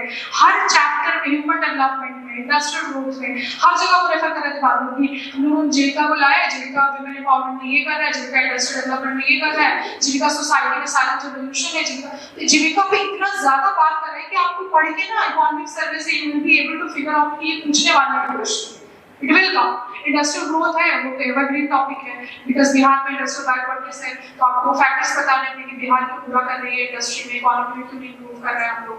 तो ये इकोनॉमिक सर्वे पढ़ने का बेनिफिट, दो बेनिफिट, एक तो कंटेंट मिलेगा, डेटा मिलेगा एनालिसिस करने के लिए, दूसरा ये you will be able to grasp the trend कि गवर्नमेंट अभी फोकस सबसे ज्यादा कहां पे कर रही है, ग्रीन एनर्जी पे, सोलर एनर्जी पे। वो क्वेश्चन GS1 में भी आया, GS2 में भी आया, तो आप उसको बहुत सीरियसली लीजिए, जो सामने यहाँ से मिल रहा है उसको पढ़ लीजिए, तो खुद से तैयार कर लीजिए। Section 3 will be dive by conventional जो सोर्सेज होंगे, कोचिंग के नोट्स वहां से फिर उस पे ज्यादा दिमाग नहीं लगे, थोड़ा बहुत एग्जांपल्स जो करंट में चल रहा हो उसको डाल दीजिएगा। और बस दैट्स इट अबाउट GS2। ऐसे रह गया है ना, सेशन थोड़ा लंबा चला गया। ऐसे का जो ऐसे में देखिए दो चीज होती है, एक तो कंटेंट है आपका, दूसरा प्रेजेंटेशन है। Content you will develop through GS, wide reading करेंगे आप, इतना ज्यादा पढ़ना है आपको GS में कि आप ओवर बर्डन नहीं करिए अपने आप को कुछ नया सोच देके, वही चीजें पढ़िए। बस आप जब ऐसे लिख रहे हो तो ऐसे का जो एक टोन होता है ना राइटिंग का, वो थोड़ा डिफरेंट होता है, वो GS की तरह नहीं होता है, तो थोड़ा सा ऐसे में फ्लो चाहिए होता है। ऐसे में हिंदी वाले मुझे लगता है ऐसे बहुत बढ़िया लिखते हैं, है ना, तो मुझे बहुत ज्यादा बताने की जरूरत नहीं है। तो उसमें बस वही होता है कि आपको फ्लो मेंटेन रखना है, ट्रांजिशन जितना स्मूथ होगा ऐसे में कि पढ़ने वाले को मजा आ जाता है, पहले बहुत क्या लिख दिया इसमें, थोड़ा कोट लिख लीजिए, थोड़ा कविता कहीं से याद आ गया वो लिख लीजिए, फैक्ट्स फिगर्स कोट कर दीजिए, कॉन्ट्रिक सर्वे में कुछ गवर्नमेंट ने बहुत कहा उसको ले आइए वहाँ पे, एग्जाम्पल्स लिखिए, डायमेंशंस मल्टीपल, जैसे कोई ऐसे का टॉपिक उसको ब्रेक करिए, society, economy, polity, environment, legal dimension, political dimension, इस तरह से करके इतने डायमेंशंस आ जाएंगे कि you will be able to write 700-800 words very easily, तो वैसे हो जाता है। बट ऐसे में राइटिंग प्रैक्टिस इज मस्ट, बहुत ज्यादा रिगरस प्रैक्टिस चाहिए, ब्रेन स्टॉर्मिंग करना पड़ेगा, बिकॉज यूपीएससी में तो वो 2 ही ऐसे लिखने को देते हैं, यहाँ पे 3 आ गया है, तो उस तरह से आपको राइटिंग प्रैक्टिस पर ज्यादा करना होगा, बट इतना टेंशन लेने की जरूरत नहीं है, फिर काउंट तो आपका बहुत लंबा रहेगा ना, कि मेंस से वो करना है तो मिनिमम कंप्लीट कर लेंगे। तो that's all about mains. Mains का दूसरा सबसे इंपॉर्टेंट है, कितना भी पढ़ लीजिए, कितने वर्ल्ड का बेस्ट कोर्स बना लीजिए, बहुत पढ़ लिया, बहुत रिवाइज कर लिया, आंसर राइटिंग नहीं कर रहे हैं, it will be of no use. Answer writing वो जो डेप्थ में आपने अपने डाला ना दिमाग के, उसको बाहर कैसे निकालना है, वो आंसर राइटिंग के थ्रू ही आएगा। जब आप लिखेंगे ना, फिर पता चलेगा कि कितने लॉन्ग टर्म मेमोरी में गई है, कितना रिप्रोड्यूस कर पा रहे हैं आप, कितना बेटर स्ट्रक्चर कर पा रहे हैं आप उसको। तो राइटिंग प्रैक्टिस आप कंटिन्यू रखिए, बट हाँ, राइटिंग प्रैक्टिस स्टार्ट करने से पहले सर्टेन लेवल ऑफ कंटेंट आपके पास बिल्ड हो जाना चाहिए, नहीं कि बिल्कुल आज मैंने क्लास ज्वाइन किया और लेके बैठ गया, आज तो पूरा 3 आवर का टेस्ट है, तो ऐसे नहीं करिए। 2-3 1-2 क्वेश्चन रोज उठा लीजिए पीवाईक्यू का। पीवाईक्यू मस्ट है, किसी भी टेस्ट सीरीज को अटेम्प्ट करने से पहले मैं बताना चाहूँगी आपको कि आपको प्रीवियस ईयर जरूर लिखना है, प्रीवियस ईयर लिखिए, उसके बाद ही किसी टेस्ट सीरीज पे आएगा, और रेगुलरली उसको चेक कराते रहिए अपनी कॉपीज को, बिकॉज जब हम लोग खुद से लिखते हैं ना, तो या तो किसी दिन ऐसा लगेगा कि अरे बहुत क्या ही लिख दिया मैंने, मुझसे अच्छा लोग है नहीं लिखने में, और उसके बाद जब नेक्स्ट डे लिखेंगे तो लगेगा कि तो क्या ही वाहियात आंसर, बिल्कुल पढ़ने का मन नहीं करेगा खुद ही। और कभी भी ऐसा होगा कि किसी नए टॉपिक पे लिखने बैठते हैं तो 2 लाइन से ज्यादा पेन नहीं बढ़ता, ऐसा लगता है अब हाथों छोड़ के अब क्या कर रहे हैं हम। तो आंसर राइटिंग का इनर्शिया बहुत ज्यादा होता है, वो स्टार्टिंग में उसको ओवरकम करना पड़ेगा थोड़ा सा आपको, तो धीरे धीरे टेम्पो बिल्ड करिए, 1 आंसर 2 आंसर करते करते जब आप थोड़ा सा रिगरस प्रैक्टिस कर लेंगे, तब आइए आप 1 आवर के टेस्ट में, फिर आइए हाफ टेस्ट में, फिर आइए 3 आवर के टेस्ट में। अभी से लेंगे तो बहुत ओवरबर्डन हो जाएंगे और ड्रॉप कर देंगे उसको। तो स्लोली स्टेज वाइज पहले कंटेंट बिल्ड करना है, फिर नोट्स बनाने हैं, फिर उसको स्ट्रक्चर करना है, फिर पीवाईक्यूज करना है, फिर आना है आपको टेस्ट। ठीक है, अब मेन से related questions, answer writing, anything, कुछ भी पूछिए। बहुत लंबा बोल लिया मैंने, आप लोग बोलिए, पूछिए सवाल मेन से रिलेटेड। कंटेंट पे डेवलप करेंगे जो भी। अच्छा,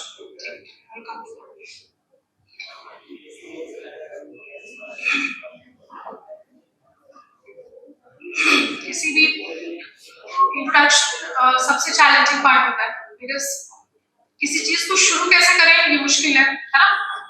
सेम चीज आंसर राइटिंग होगा कि इंट्रोडक्शन, और अगर इंट्रोडक्शन में आपने वो इंटेलेक्चुअल डेप्थ अपना रिफ्लेक्ट नहीं किया ना कि आपको सब पता है, तो एग्जामिनर बहुत ही खराब तरीके से चेक करेगा आपके आंसर को। जैसे मेरे पास भी बच्चे टेलीग्राम वगैरह पे भेजते रहते हैं आंसर, आप चेक करके बताइए मैंने कैसे लिखा है, ऐसे आता है। तो अगर मुझे इंट्रोडक्शन पढ़ के 2-3 लाइन में मेरे समझ नहीं आया ना कि तुमने ग्रास्प कर लिया है कॉन्सेप्ट को क्वेश्चन के, मैं रीडिंग नहीं करूंगी अच्छे से, और मुझे लगता है ये सबके साथ होता है ना, इवैल्यूएटर भी यही करता है। तो यहाँ पे तो खैर आपने पैसे देकर टेस्ट सीरीज खरीदा है, तो ये तो कहीं जा भी नहीं सकते, इनको चेक ही करना है, मतलब क्या ही करेंगे आप, पैसे लिया है बच्चों से। बट बीपीएससी वालों के पास ऐसा कोई कंपल्शन नहीं है, तो वो चेक भी वैसे करेंगे, ऐसे टिक कर लेंगे और वो मार्क्स देंगे 15-16। तो इंट्रोडक्शन में मेक श्योर कि क्वेश्चन का जो क्रक्स हो, क्वेश्चन को 2 बार पढ़िए, 3 बार पढ़िए, जो बिल्कुल है ना कि हिट द बुलाए, वो चीज नहीं आई है इंट्रोडक्शन में। इंट्रोडक्शन क्या करता है ना कि एग्जामिनर के साथ ट्रस्ट बिल्ड करता है आपका, कि एग्जामिनर को आप बताइए इंट्रोडक्शन में कि मैंने समझ लिया है क्वेश्चन को, बस इतना ही बताना है, ज्यादा कुछ तूफानी नहीं करना है वहां पे, बस इतना बता देना है कि मेरे समझ आ गया क्वेश्चन क्या है। जब भी जैसे जीविका का क्वेश्चन मुझे फिर से याद आ रहा है कि मैंने सिर्फ 2 पेज का आंसर लिखा था, 2 पेज भी पूरा नहीं हो पाया था मुझे लग रहा है, एंड आई गॉट 28 मार्क्स।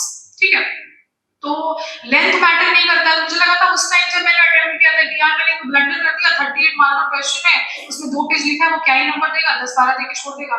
और जब अभी जब रिजल्ट आया मैंने देखा तो उसमें 28 मार्क्स थे मेरे। तो उनको इससे फर्क नहीं पड़ता है कि तुमने कितना लंबा आंसर लिख दिया, 6 पेज 7 पेज भर दिया पूरा, उनको इससे फर्क पड़ता है कितना क्वालिटी कंटेंट और जो रिलेवेंट था क्वेश्चन से जो पूछा गया है वो बताया आपने, या कुछ भी लिख रहे हैं। अभी जैसे सुन के लग रहा होगा कि मैं कुछ भी कैसे लिख दूंगी या लिख दूंगा, पर जब आप लिखने बैठेंगे ना तो आप वो लिखेंगे जो आपको पता है, आप वो लिखेंगे नहीं जो वो पूछ रहा होगा।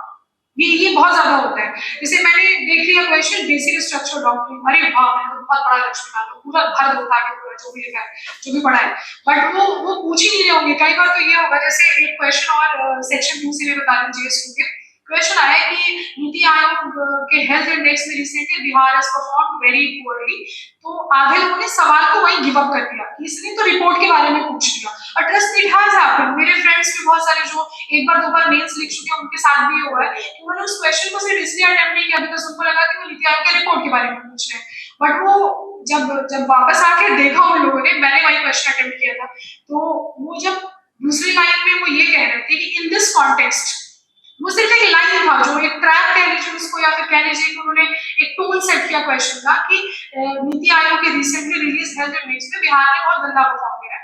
उसके बाद वो पूछ रहे हैं कि व्हाट आर द चैलेंजेस और कैसे उसको हम ओवरकम करेंगे नियर फ्यूचर में, आप अपने सजेशंस दीजिए। तो क्वेश्चन में वो था ही नहीं नीति आयोग का हेल्थ इंडेक्स, वो तो सिर्फ आपको या तो ट्रैप कर रहा था या तो ये क्वेश्चन का टोन सेट कर रहा था।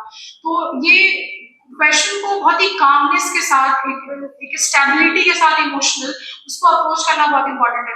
ये तो आप ये करेंगे कि या तो आधे लोगों को मुझे लगता है कि अटेम्प्ट किया हो तो वो ये कर दिए हेल्थ इंडेक्स के बारे में भारी पड़े जा रहे हैं, ये रैंक है वो रैंक है, तो वो अब ये क्वेश्चंस बहुत ज्यादा आने लगे। अभी 68 का आप उठा के देंगे, 67 का मैंने एग्जांपल दिया था आपको, 68 का क्वेश्चन पेपर देखिएगा आप, GS2 में उन्होंने इतने लंबे लंबे क्वेश्चंस पूछे, GS1 में भी इनफैक्ट जो करेक्ट वाला क्वेश्चन होता है आपका, और वो क्वेश्चन में सिर्फ एक ही लाइन में पूछ रहे हैं बात, बाकी वो बकवास कर रहे हैं, मतलब बकवास नहीं बट वो ऐसे मतलब वो आपको घुमा रहे हैं कि अच्छा ये हुआ है ये हुआ है। अब आइए आप पॉइंट पे कि यहाँ पे जैसे बिहार के बारे में पूछा उन्होंने कि मिनरल के बारे में बताइए, तो कुछ ऐसे लिख दिया कि बिहार के पास तो मिनरल है ही नहीं है वैसे कुछ है, फिर लास्ट में लिख रहे हैं वो कि जो मिनरल्स है उसको एक नीट एंड क्लीन स्केच से आप दिखाइए और उसको बताइए कि बिहार के पास कितना सोर्सेज रिसोर्सेज है।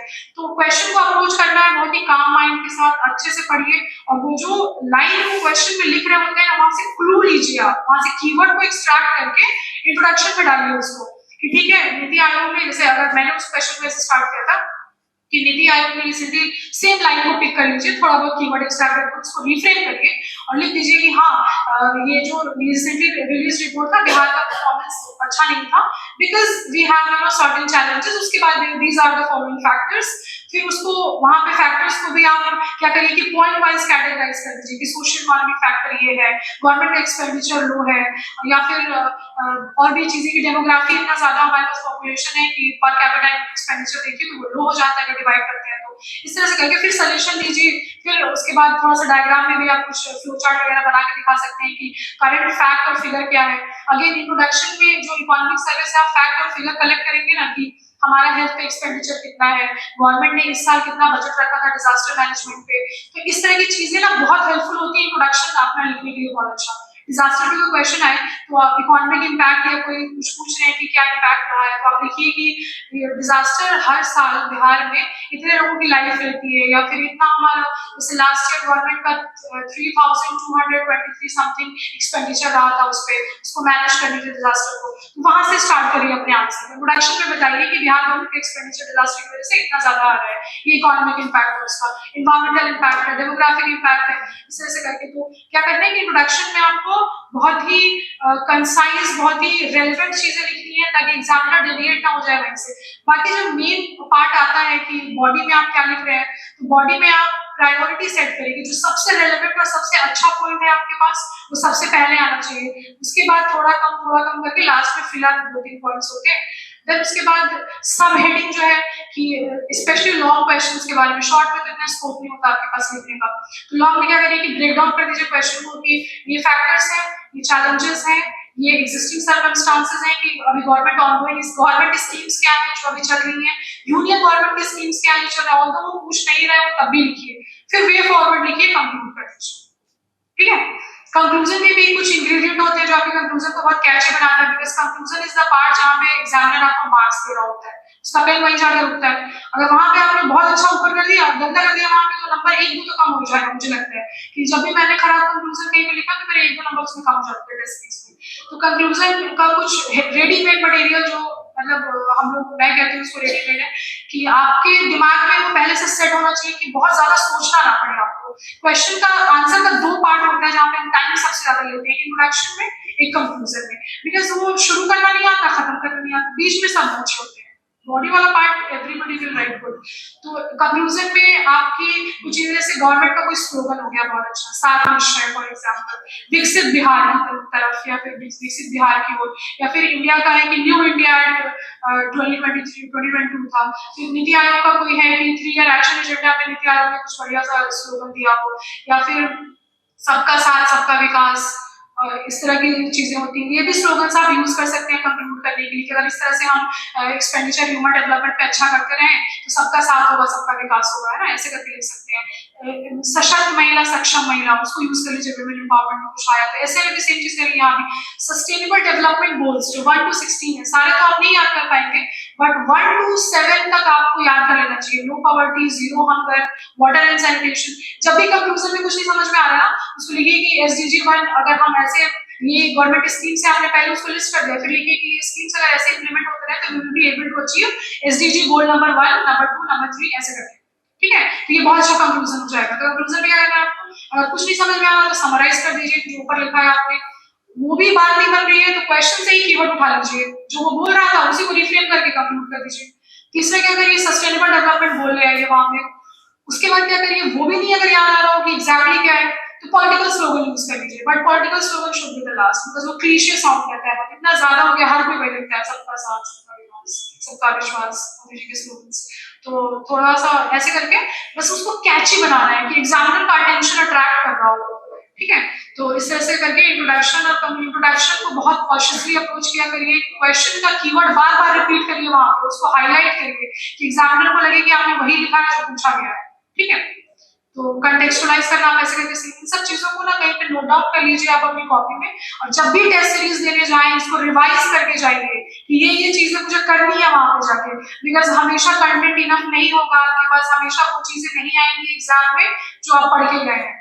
तो आप तो ये मान के ही चलिए कि वो आएगा ही नहीं जो पढ़ के गए हैं, वहां पे आपको लिंकेजेस क्रिएट करने पड़ेंगे बैठ के, और वो जितना क्विकली और जितना डाइवर्सली जो कर पाएगा उसको मार्क्स होते हैं अच्छे आएंगे। ये रीजन है कि GS2 में why there is declining trend, लोगों के मार्क्स अच्छे नहीं आ रहे। इस बार तो काफी अच्छे आए हैं लोगों के, I got 171 marks in GS2। तो ये सारी चीजें करके ना आप यू विल इंश्योर कि GS2 जैसा उसका नेचर है कि वो डाइवर्स है, डायनामिक है, उस नेचर को मेंटेन रखिए अपने कंटेंट में, डाइवर्सिटी लाइए अपने आंसर में। इकोनॉमी के आंसर्स लिख रहे हैं, ब्रिंग ज्योग्राफी, ब्रिंग सोसाइटी, ऐसा नहीं कि इकोनॉमी है तो मैं सिर्फ इकोनॉमी के पॉइंट लिखूं। इंडस्ट्रियल ग्रोथ है, क्यों हमारे यहाँ कम है, मिनरल्स नहीं है हमारे पास, ज्योग्राफी है हमारा वो, बट सॉइल है हमारे पास, एलुवियल सॉइल। इस तरह से ना पॉजिटिव नेगेटिव दोनों दिखाइए उसका। सोसाइटी लाइए कि हमारा डेमोग्राफी, हम इतने पीछे रह गए, लिटरेसी रेट हमारा कम, इसलिए इंडस्ट्रियल ग्रोथ नहीं हो रहा है, हमारा यूथ हमारा स्किल्ड नहीं है, तो कहाँ से इंडस्ट्री को ग्रो करेगा। तो इस तरह की चीजें आप सारी जो इंटरलिंकेजेस जब आप क्रिएट करने लगेंगे ना, तो ब्यूटीफुली आप बहुत ही हॉलिस्टिक, बहुत ही डायनामिक आंसर लिखेंगे और बहुत अच्छे मार्क्स करेंगे। और एनीवेज ये ऐसे में भी आपको बहुत हेल्प करने वाला है, बिकॉज ऐसे इज ऑल अबाउट डाइवर्सिटी। इससे में डाइवर्सली कंटेंट फ्लो नहीं मेंटेन करा आपने, आप कितना भी कंटेंट वहां पर डेंस लिख के आने के मार्क्स नहीं मिलेंगे, बिकॉज GS में कंटेंट मैटर करता है, ऐसे में फ्लो मैटर करता है और कितना क्रिएटिविटी है आपके अंदर। तो उस दोनों का ना रबिंग इफेक्ट है एक दूसरे के ऊपर, ऐसे अच्छा लिखेंगे वो यहाँ रिफ्लेक्ट होगा, यहाँ अच्छा करेंगे वहाँ रिफ्लेक्ट होगा, तो वैसे बैलेंस करके चलिए उसको। कोई क्वेश्चन हो आंसर राइटिंग को लेके और कुछ तो पूछ लीजिए। मैम आप कैसे लिए कौन सा रिसोर्स फॉलो कीजिए? किसके लिए, ऐसे के लिए कोई रिसोर्स नहीं, यही वाला कंटेंट था जो GS में पढ़ा था, बस मैंने कोट्स का एक कलेक्शन PDF में बना लिया था। वो जैसे एजुकेशन पे कोई कोट है 2-3 लोगों का लिख लीजिए, महात्मा गांधी ने कुछ कहा है, नेल्सन मंडेला ने कुछ कहा है, वैसे ही सोसाइटी के जो डिफरेंट थीम्स है ना उसको मैंने पिक कर लिया था, पॉवर्टी पे, हंगर पे, टेक्नोलॉजी पे, और अर्बनाइजेशन पे, ग्लोबलाइजेशन पे आता है।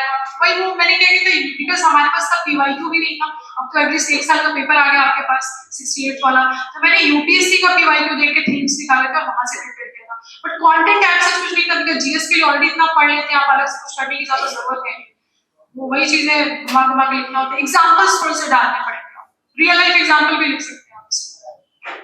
और कुछ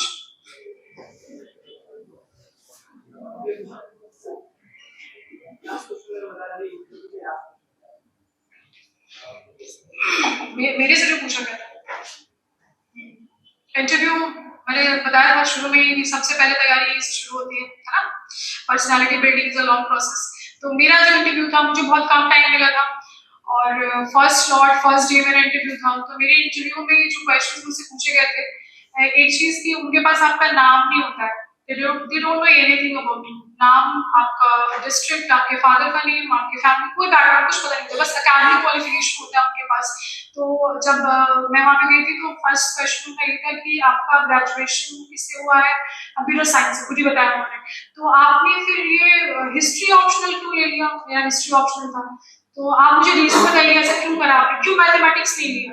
तो मैंने बताया कि तीन रीजन थे मेरे पास। पहला तो ये था सर कि मेरा जो सब्जेक्ट है कंप्यूटर साइंस, वो बीपीएससी ऑफर नहीं करता है एज एन ऑप्शनल। तो उन्होंने फिर से मुझे टोक के याद दिलाया कि मैथमेटिक्स भी तो ले सकते थे ना।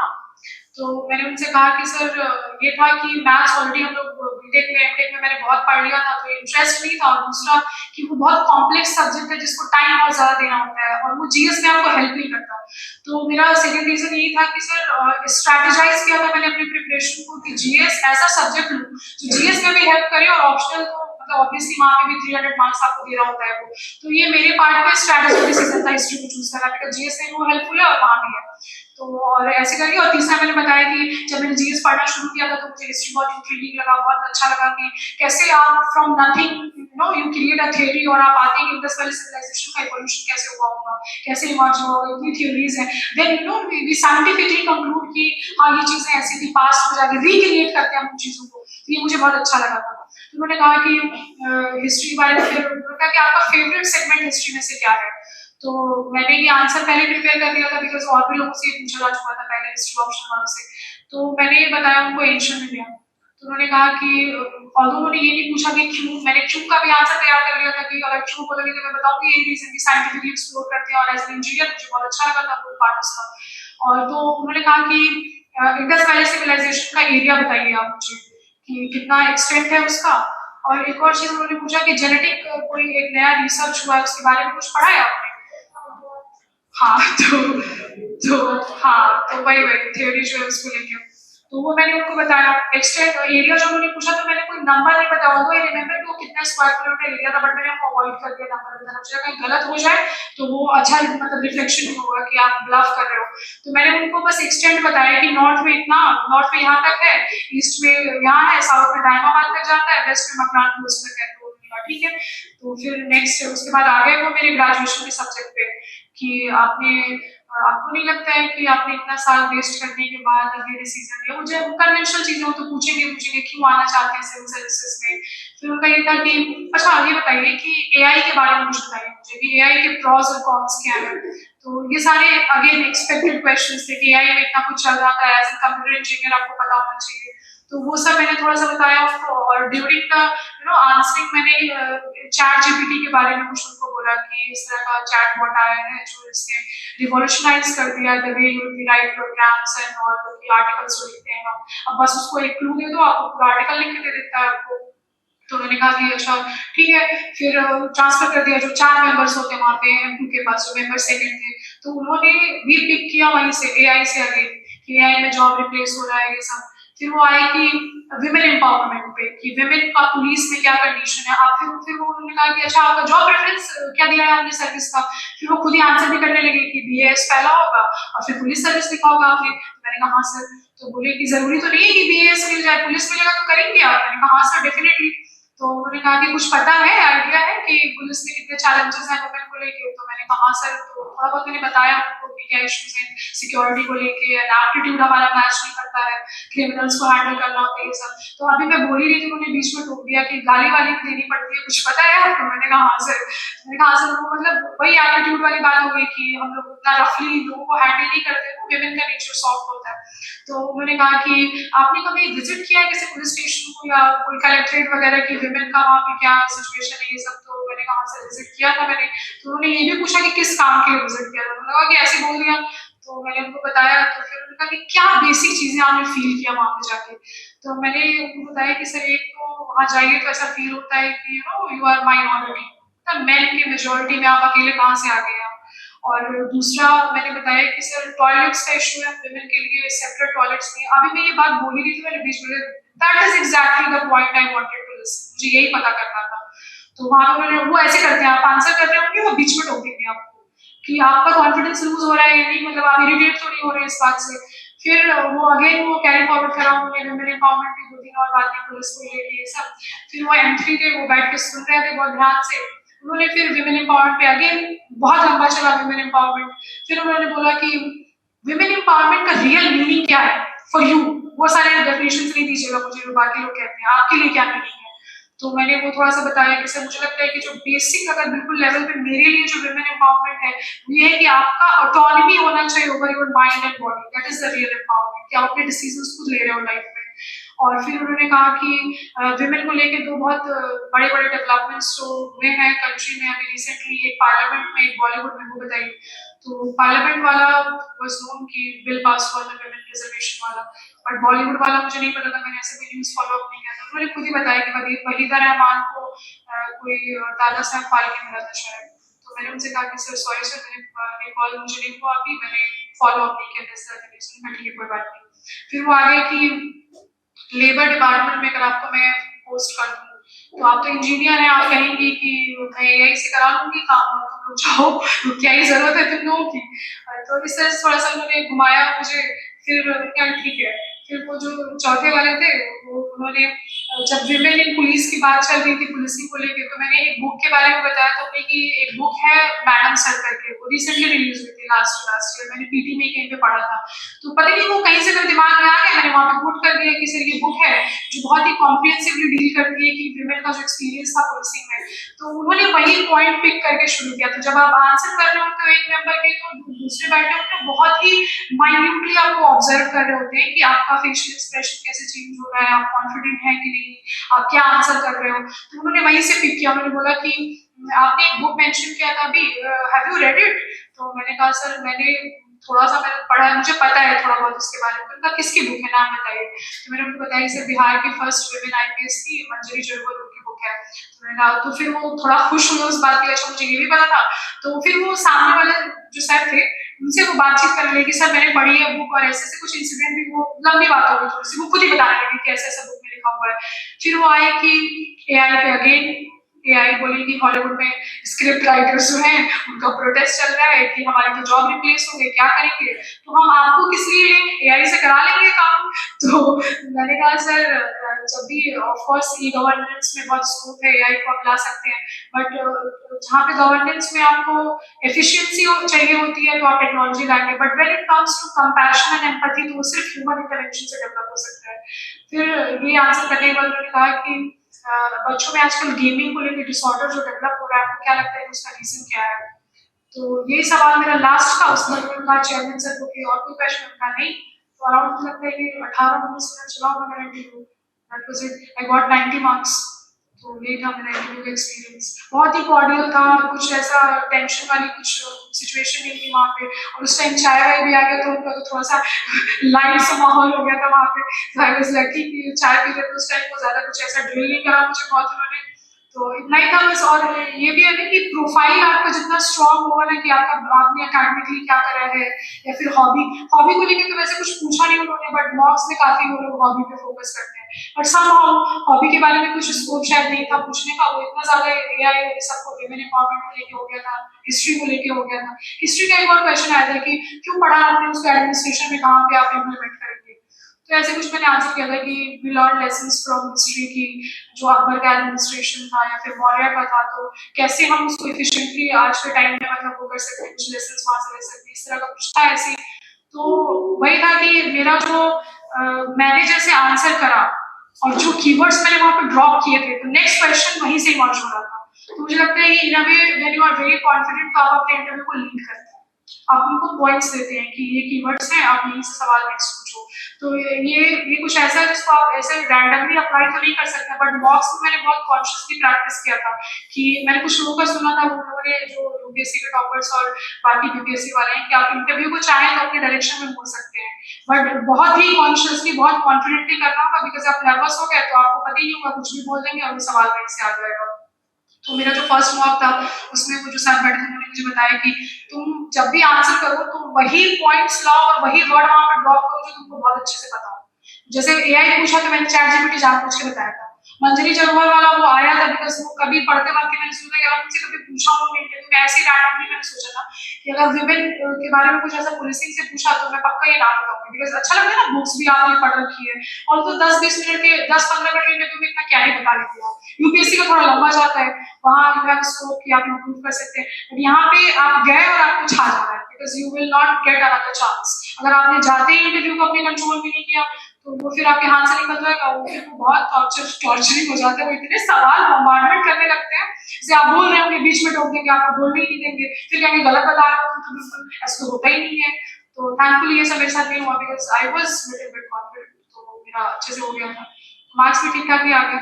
That's all about my experience. GS1 में मेरे 184 मार्क्स थे, GS2 में आई गॉट 171, और हिस्ट्री इतना गंदा गया, आई will not comment about it. मेरे मार्क्स इसमें 147, आई वाज एक्सपेक्टिंग कि 180 आना चाहिए, बट समहाउ कुछ गलत इस बार हिस्ट्री के साथ शायद हाँ ज्यादा अच्छा नहीं गया, कुछ history has perform very good, तो कुछ ऐसा ही है। हाईएस्ट मार्क्स मुझे जहाँ तक पता चला 166 इज हाईएस्ट, तो 147 डिसेंट मार्क्स है, बट इतने भी अच्छे नहीं है, शायद और बेटर का स्कोप था। That's all about me. Hope कि आप लोग को जो सेशन था वो हेल्पफुल लगा।